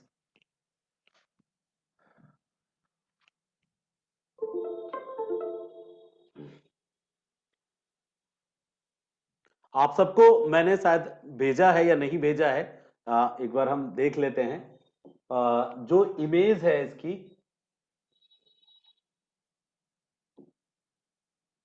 हम ग्रुप में भेज देते हैं। पेस्टेड इमेज है क्या? हाँ, इसी की बात कर रहा हूं। यहां देखो, सब लोगों को दिख रहा है ना? दिखना चाहिए। कुछ नहीं था इस डायग्राम में। ये जो डायग्राम में सबसे ज्यादा कंफ्यूज अच्छे अच्छे बच्चों को कौन करता है? ये लाइनें करती हैं कंफ्यूज, ये वाली, ये जो इधर डिजाइन है ना ऐसे, ये लाइन, अपर कर्व और लोअर कर्व आपको परेशान नहीं करता है। परेशान करता है कि सर ये जो इस तरह की लाइनें हैं, ये लाइनें क्या दिखलाती हैं, इनसे क्या स्पष्ट करने की कोशिश कर रहे हैं डेविस। ठीक है, मैं यहां पे आपका मैसेज पढ़ लेना चाहता हूं। अच्छा, कोई बच्चा का माइक्रोफोन ऑन था। Thank you so much. एकरूपता का सिद्धांत भी बता दीजिए। अच्छा, पास्ट तो भूत हो गया ना, ठीक है, हाँ, पास्ट को ही भूत कहते हैं, वर्तमान भूत की कुंजी है। ब्रह्मपुत्र नदी का भी उदाहरण दे सकते हैं, ठीक है। और कोई कमेंट है?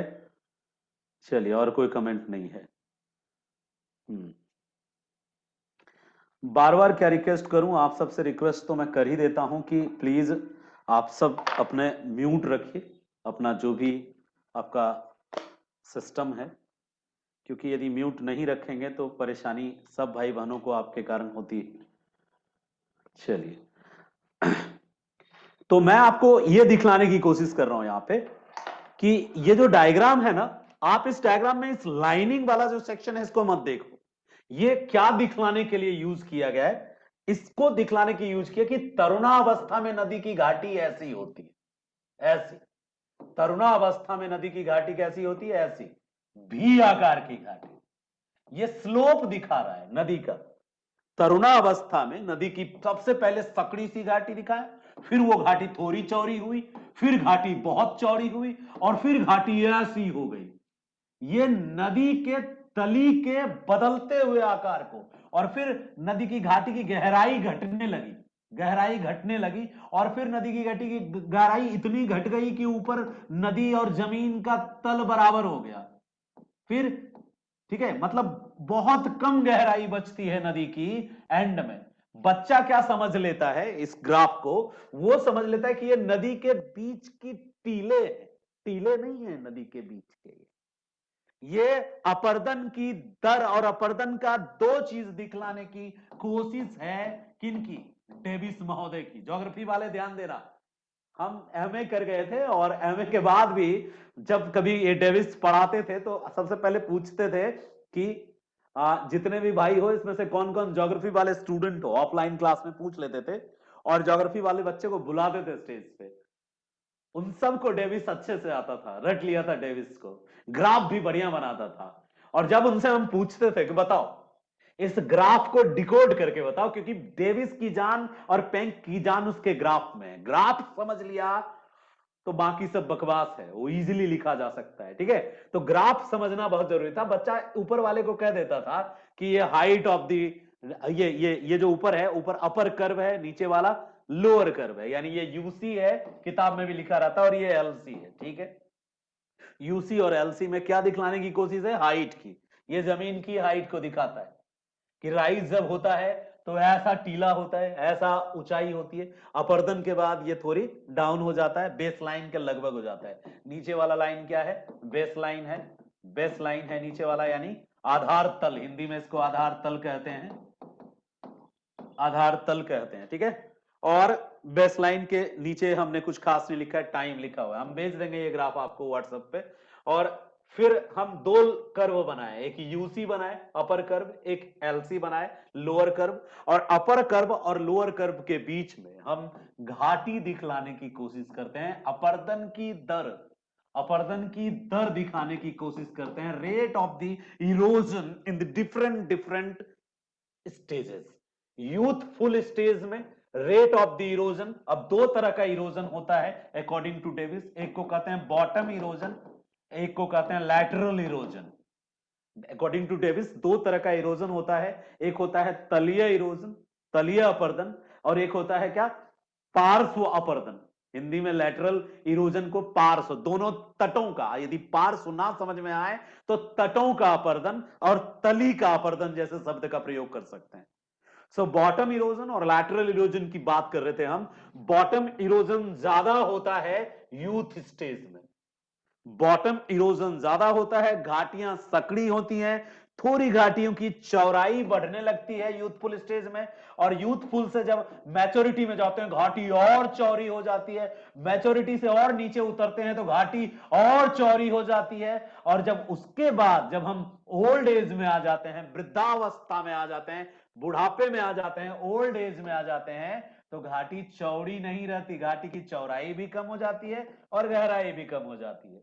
चौड़ाई तो जो है घट जाती है और गहराई भी कम हो जाती है। एंड में ऐसा होता है कि नदी नदी नहीं रहती, वो समुद्र हो जाती है, ये समुद्र है।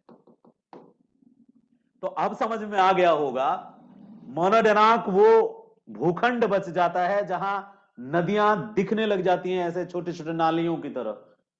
वो एक समतल प्राय भूमि है वो। कई बच्चा इसको ना पहाड़ी टीला समझ लेता है। एक बच्चा मुझे, जब हमने उसको बुलाया स्टेज पे ऑफलाइन क्लास में, तो उसने कहा सर जैसे गंगा नदी है ना, तो कलकत्ता वलकत्ता में ना नदी के बीच बीच में पहाड़ी निकला होता है गोल सा। कोई पहाड़ी नहीं निकला होता है भाई, मैदान है, मैदानों में पहाड़ी कहां से निकलेगा। तो सर ये मैदान, ये पहाड़ी ही तो है। तो ऐसे में तो फिर इधर भी पहाड़ी है, इधर भी पहाड़ी है, ये भी पहाड़ी है, सब पहाड़ी पहाड़ी है। नदी क्या उछल उछल के ऐसे ऐसे चल रही है क्या इस पे? नहीं, ये पहाड़ी नहीं है, सबसे पहले दिमाग से निकाल देना, ये पहाड़ी नहीं है। तो फिर क्यों बना है ये नदी के दो अपर्दन को दिखाने की कोशिश है ग्राफ में। नदी दो अपर्दन की बात करते हैं डेविस साहब, एक पार्श्व अपर्दन जिसको आप लैटरल इरोजन कहते हो, और दूसरे को क्या कहते हैं? दूसरे को कहते हैं वो बॉटम इरोजन, तलीय अपर्दन कहते हैं। उनका कहना है कि जब प्रारंभ होता है अपर्दन, जब, पहले इसको सेव कर लूं नहीं तो ये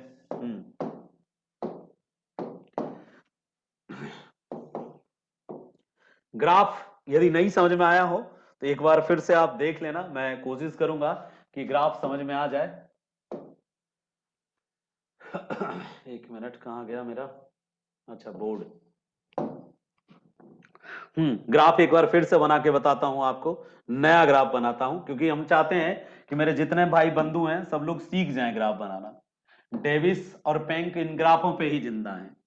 सबसे पहले ग्राफ में हमेशा दो लाइन होता है, इसको आप एक्स एक्सिस मान लेना। कोई जरूरी नहीं है, कितना बच्चा ना किताबा में जैसे का खा गा गा सा वो भी रटता है कि यहाँ पे तक का था ना सर और वहां पे सा था। अरे भैया, अपना समझ के खुद ही डेविस बन लो, ठीक है? खुद ही डेविस बन लो। ये एक्स एक्सिस हो गया और ये वाई वाई एक्सिस हो गया, वाई एक्सिस हो गया, ठीक है? अब इधर लिख दो टाइम, और मन करे तो इधर स्टेज भी लिख सकते हो, स्टेजेस।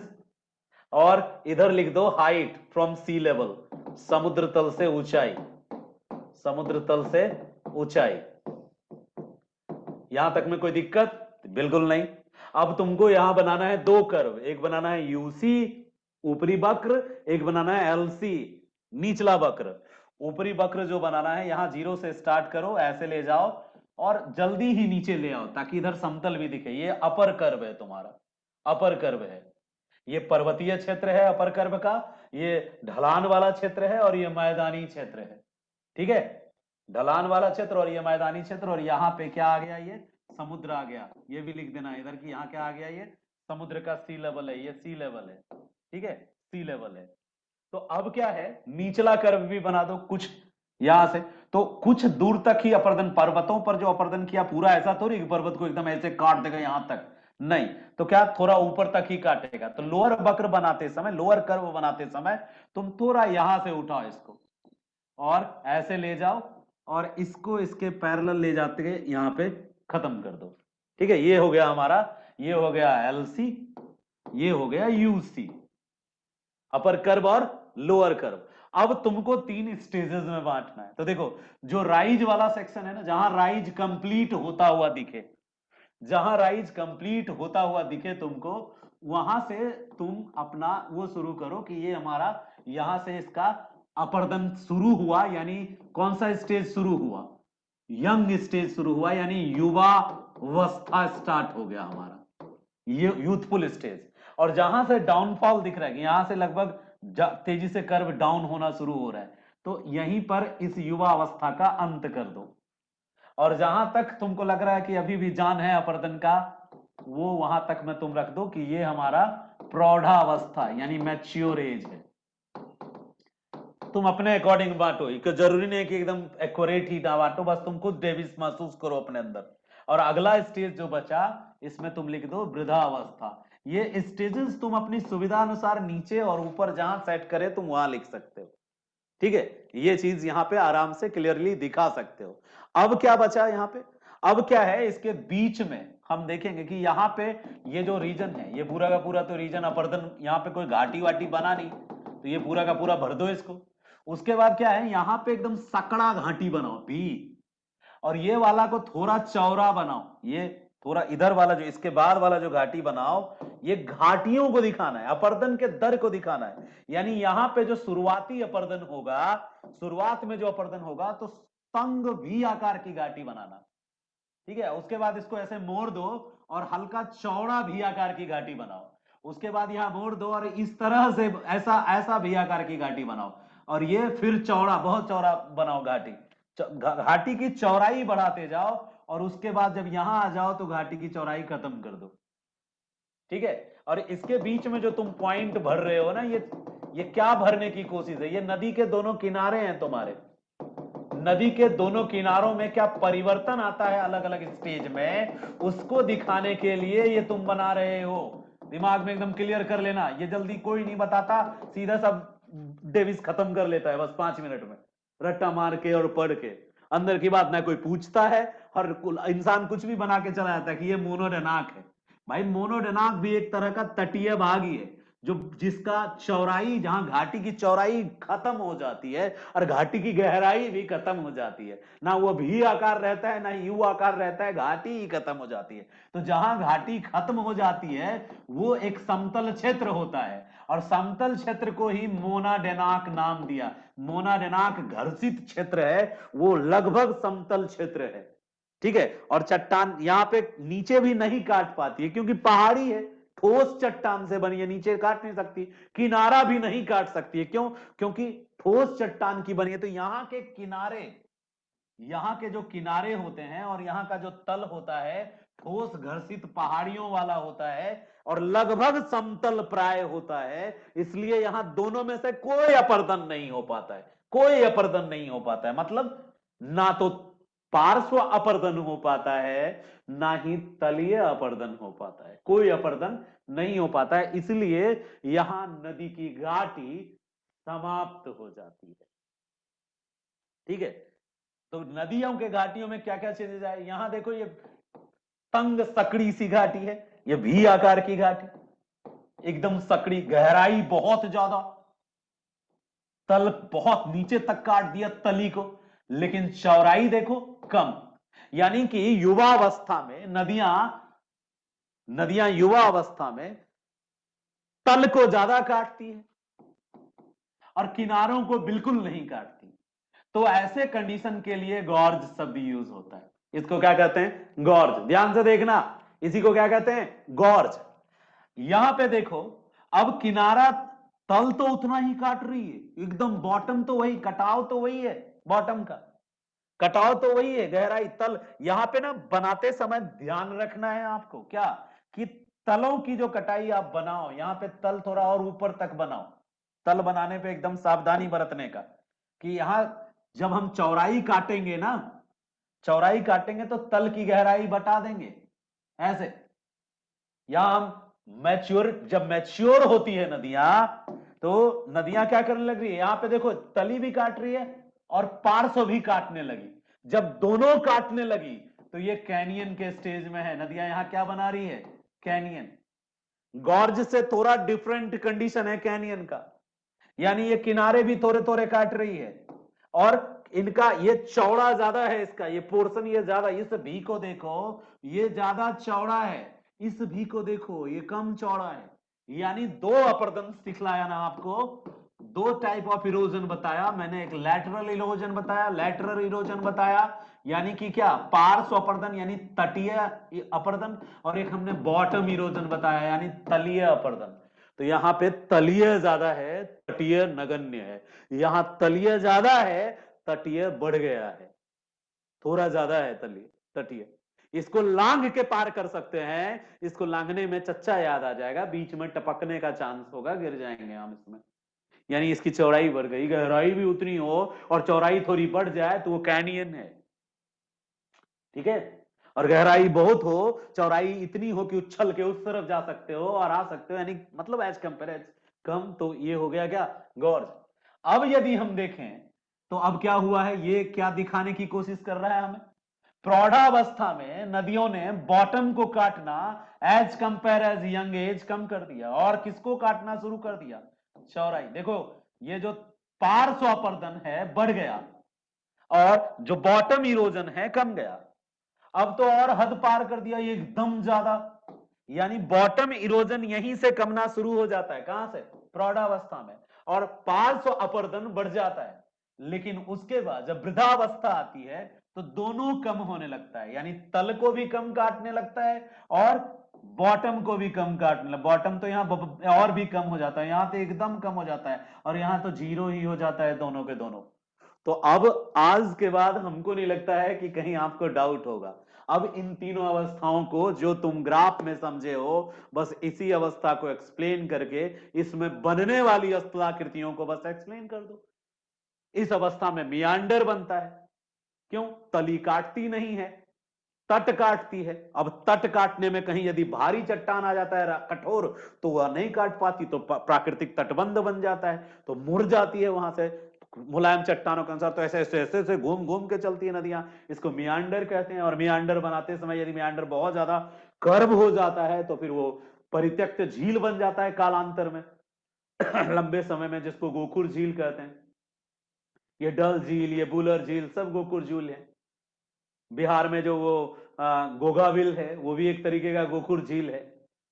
तो गोखुर झील का कॉन्सेप्ट यहीं से आना, मियांडर और गोकुल दोनों बनने लगते हैं प्रौढ़ावस्था में, और जो वृद्धावस्था है वहां आके तो नदियों का दोनों अपर्दन, तलीय अपर्दन और पार्श्व अपर्दन दोनों कम जाता है, और इसके कारण लगभग समतल प्राय या संप्राय मैदान में कन्वर्ट हो जाता है। और संप्राय मैदानों में मोनोडोनाक टर्म जो यूज किया है उन्होंने, मोनोडोनाक टर्म उस भूमि के स्वरूप को दिखलाने के लिए कोशिश की कि आखिर क्या कारण है कि नदियां यहां अपने तली को भी नहीं काट पाती, तट को भी नहीं काट पाती, क्योंकि तट और तली दोनों में घर्षित पहाड़ियां मिलती हैं उनको, मलबा नहीं मिलता, घर्षित पहाड़ियां मिलती हैं जो कठोर चट्टानों की बनी होती हैं और लगभग समतल होती हैं। उसको और समतल करने की क्षमता नदी में नहीं है, क्योंकि अब ढाल नहीं है तो नदी में वो गति नहीं है।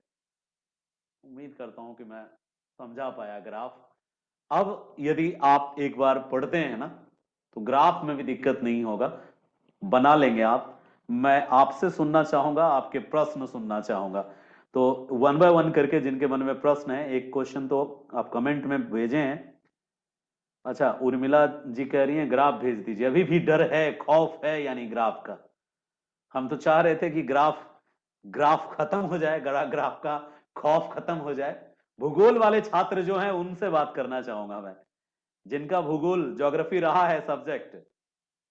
जी, दिव्या वर्मा जी। जिया कहाँ है, जिया से भी पूछूं जरा, समझ में आया कि नहीं। दिव्या वर्मा जी, पहले आप बताइए क्या पूछ रही हैं आप। Good evening sir. Good evening. Sir मैं कल पढ़ी थी ये अपरदन का, तो इसमें सर ये जो तरुणावस्था में उसकी कुछ विशेषताएं बता रखी हैं ग्राफ के बारे में, जी, तो कुछ टर्म्स हैं जो समझ में नहीं आ रहे हैं, जैसे कौन सा टर्म बताइए। निरपेक्ष उच्चावच स्थिर रहता है, अच्छा, इसका ठीक है, बताता हूं मैं मतलब नहीं आपको। समझ। और कोई टर्म। इसी में है लंबावत अपरदन, सापेक्षिक उच्चावच में निरंतर वृद्धि होती रहती है। तो सापेक्षिक उच्चावच क्या होता है, निरपेक्ष उच्चावच क्या होता है, ये सब समझ में नहीं आ रहा है। अच्छा, ठीक ठीक ठीक, बताता हूं मैं आपको, बिल्कुल बताता हूं। जी जी जी, ठीक है। और किसी के मन में कोई प्रश्न है? Thank you so much. Geography वालों के कमेंट मेरे लिए बहुत मैटर करते हैं। मैं खुद ज्योग्राफी वाला हूं ना, तो मैं बहुत बार कोशिश किया सर से पूछने के लिए, सर ये ग्राफ में ये क्या होता है।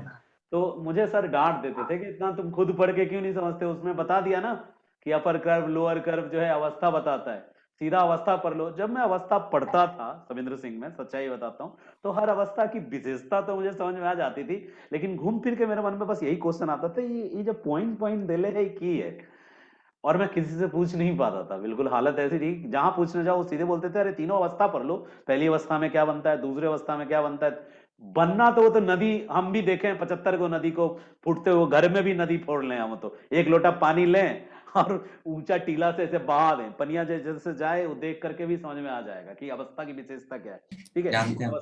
शुरुआती दौर में अवस्था होता जानते है। हैं। प्लीज, कुछ पूछ रहे हैं आप? हाँ, हेलो। जी पूछिए। सर बोल रहे हैं कि स्लोप या ग्रेडियंट से हम ये पता कर सकते हैं कि किस पॉइंट से अपरदन स्टार्ट हुआ। हाँ हाँ, अपरदन किस पॉइंट से स्टार्ट हुआ स्लोप से पता चल सकता है। इसी कारण से तो डेविस को लोग ज्यादा वैल्यू देते हैं, और पेंक को थोड़ा सा मिसअंडरस्टूड करते हैं, सबसे गलत समझते हैं। पेंक कहते हैं कि कभी भी अपर्दन उत्थान का इंतजार नहीं करता। डेविस ने आखिर ऐसा क्यों? डेविस बेवकूफ तो थे नहीं, बाद में सुधार सकते थे, बहुत पॉपुलर ज्योग्राफर थे डेविस, बहुत पॉपुलर। पेंक को तो अमेरिकन थे, अमेरिकन ऐसे भी सीधे नोबेल ही लेते हैं, छोटा सा भी अचीवमेंट करें तो ऐसे अचीवमेंट बड़ा होता है उनका। तो इन्होंने ये माना कि भाई ढाल शुरू होगी तभी नदी शुरू होगी, और नदी शुरू होगी तो अपर्दन शुरू होगा। अपर्दन बिना ढाल के कैसे क्रिएट होगा जब तक नदी शुरू नहीं होगी? तो इन्होंने ये सोचा, नदी से अपर्दन, इनकी स्टडी पूरी नदी पे आधारित थी, तो इनको लगा कि पर्वत बनेगा, हिम हिम हिमटोपियां बनेंगी, फिर यहां से बर्फ के पिघलने से नीचे जो है छोटी छोटी धाराएं उतरेंगी। जब ये धाराएं उतरना शुरू होंगी तभी तो अपर्दन भी शुरू होगा, और जाके फिर नदी बन जाएंगी तो अपर्दन और तेज होगा, वी आकार की घाटी बनेगी, बाकी घाटियां बनेंगी। लेकिन बाद में ये आलोचना हुई, ये तो उन नदियों पे लागू होगा ना तुम्हारी अपनी थ्योरी आपकी, जो नदियां बाद में उत्पन्न हुई। उन नदियों का क्या जो उस जगह पर जहां उत्थान हुआ है पहले से बह रही थी, जैसे यमुना पहले से बह रही थी, कोलोराडो पहले से बह रही है, फिर यूनिवर्सल नहीं होगा ना आपका नियम, फिर सार्वभौमिकता नहीं आएगी नियम में। तो पेंक इनकी सार्वभौमिकता बतलाने की कोशिश करने के कारण इसने कहा कि भाई एक तो यह भी हास्यास्पद है आपका स्टेटमेंट कि अपर्दन इंतजार करता है। आपका कहना है कि जब नदी बनेगा तभी अपर्दन शुरू होगा, क्या नदी बनने का इंतजार करेगा अपर्दन? अपर्दन तो ऐसे भी चालू हो जाएगा, जैसे ही ये राइज हुआ तो ऐसा थोड़ी है कि नदी इकलौता अपर्दनकारी है, और भी अन्य अपर्दनकारी हैं, हवा अपर्दनकारी है, पवन पवन पवन कहेंगे, पवन अपर्दनकारी है, और अन्य वर्षा भी तो होगी। ऐसा थोड़ी है कि राइज हो रहा होगा तो बादल, इंद्र भगवान रुक जाएंगे, नहीं नहीं नहीं अभी हिमालय पैदा ले रहा है तो रुको, अभी बरसात नहीं होगी। तो वर्षा होते समय भी तो वर्षा की बूंदें जब इसको वॉश आउट करके इससे अपर्दन करके ले जाएगी। तो अपर्दन, ये भले आप कह सकते हो कि आपके नदी का चक्र प्रारंभ तब होगा जब उस क्षेत्र में नदी का निर्माण हो जाएगा, लेकिन ऐसा यूनिवर्सल लॉ फिर नहीं बन पाएगा।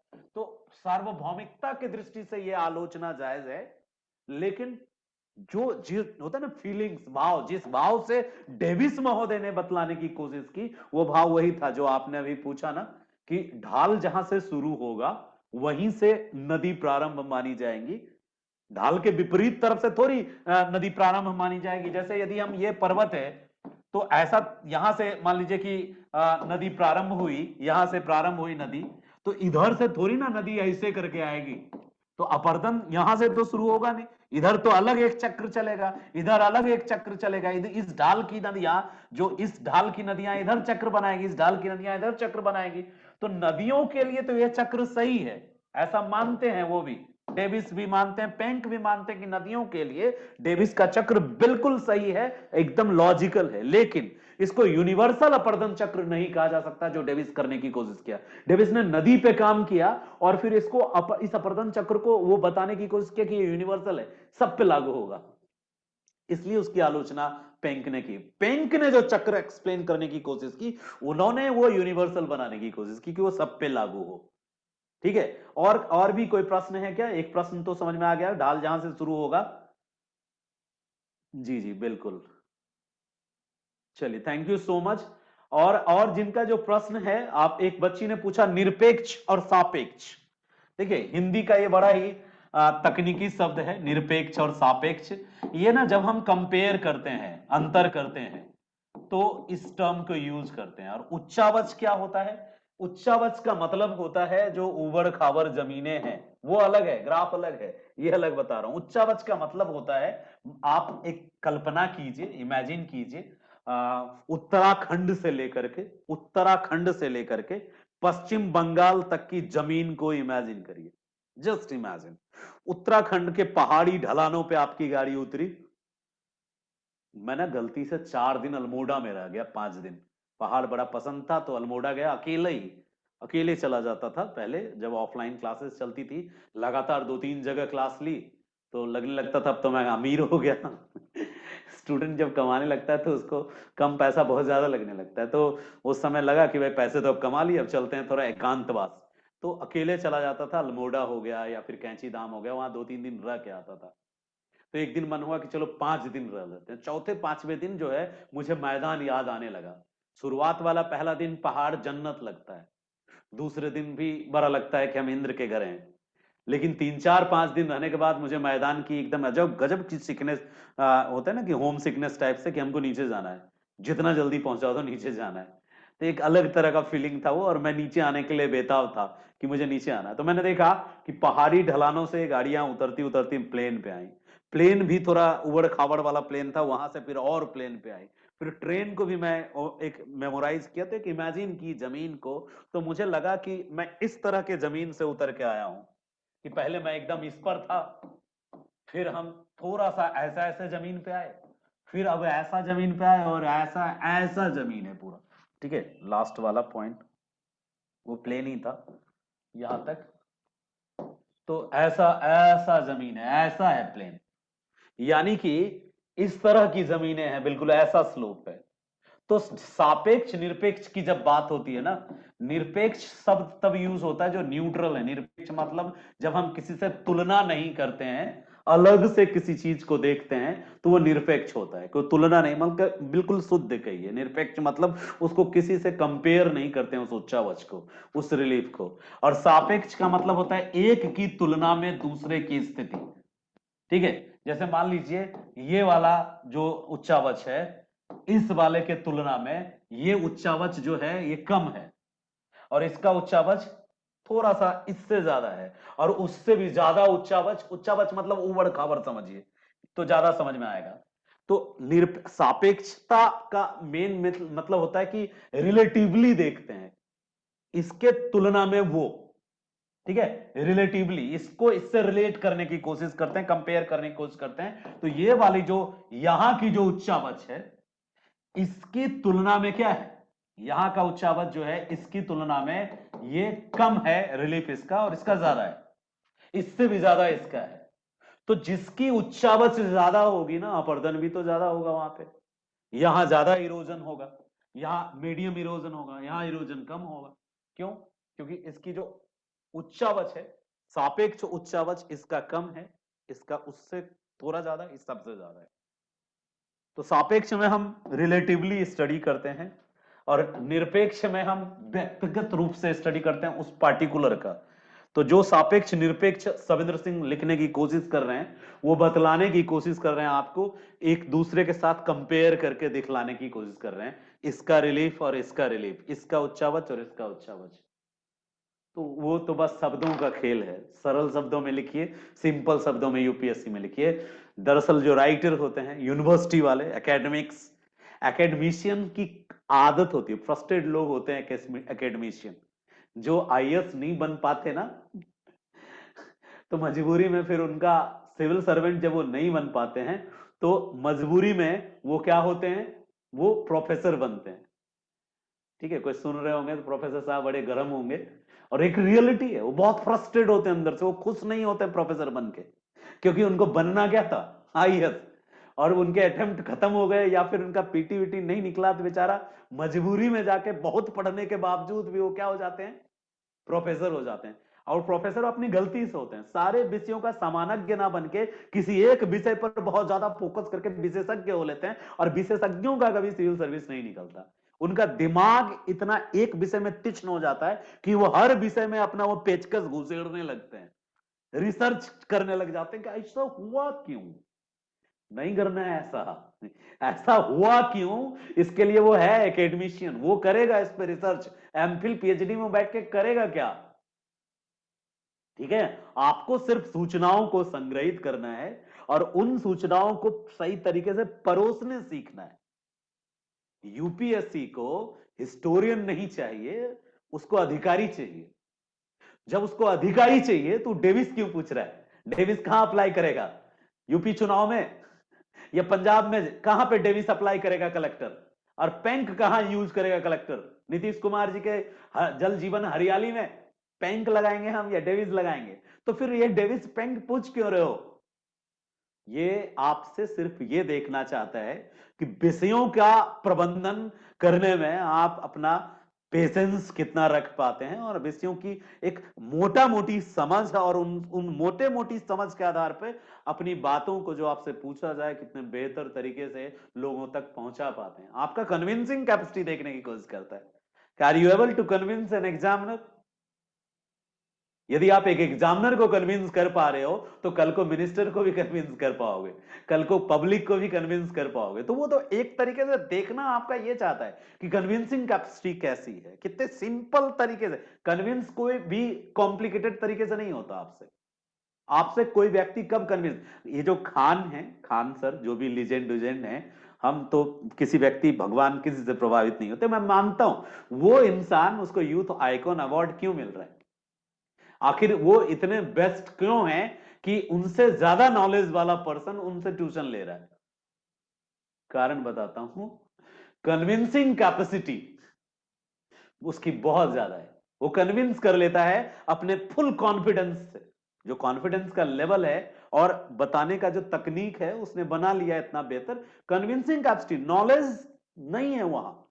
कन्विंसिंग कैपेसिटी नॉलेज पर हावी है। मैं ये नहीं कर रहा नॉलेज नहीं है, नॉलेज है, मानता हूं कि ठीक है वो उनके पास नॉलेज है।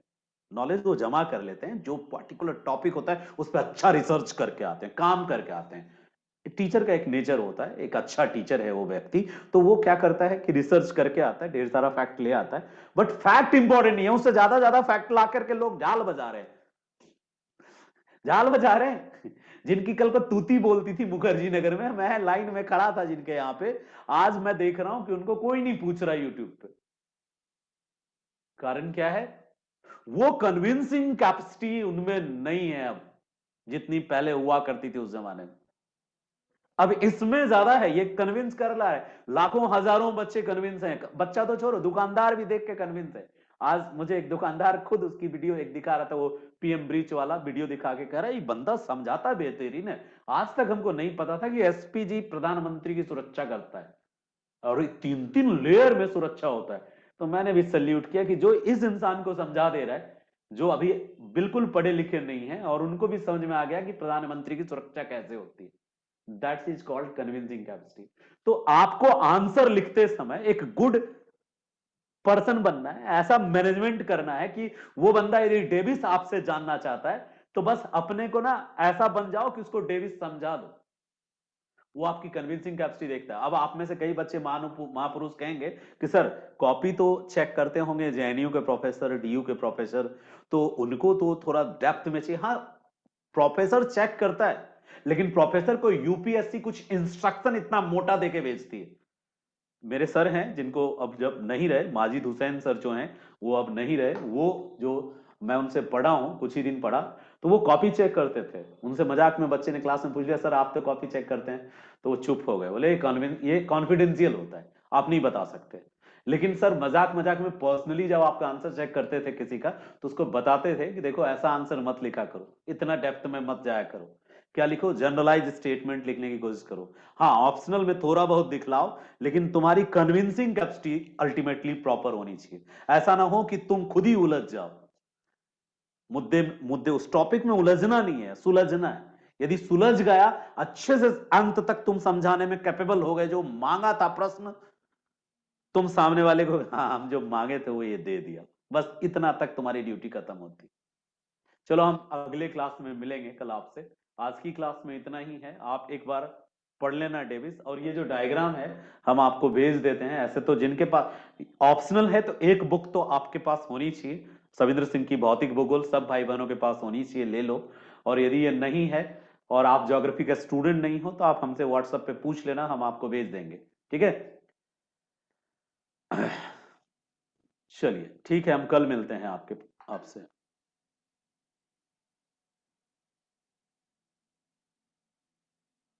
आलोचना और बाकी चीजें पैंक जब पढ़ाएंगे तो पैंक का मतलब ही होता है आलोचना, ठीक है, तो कल बताएंगे।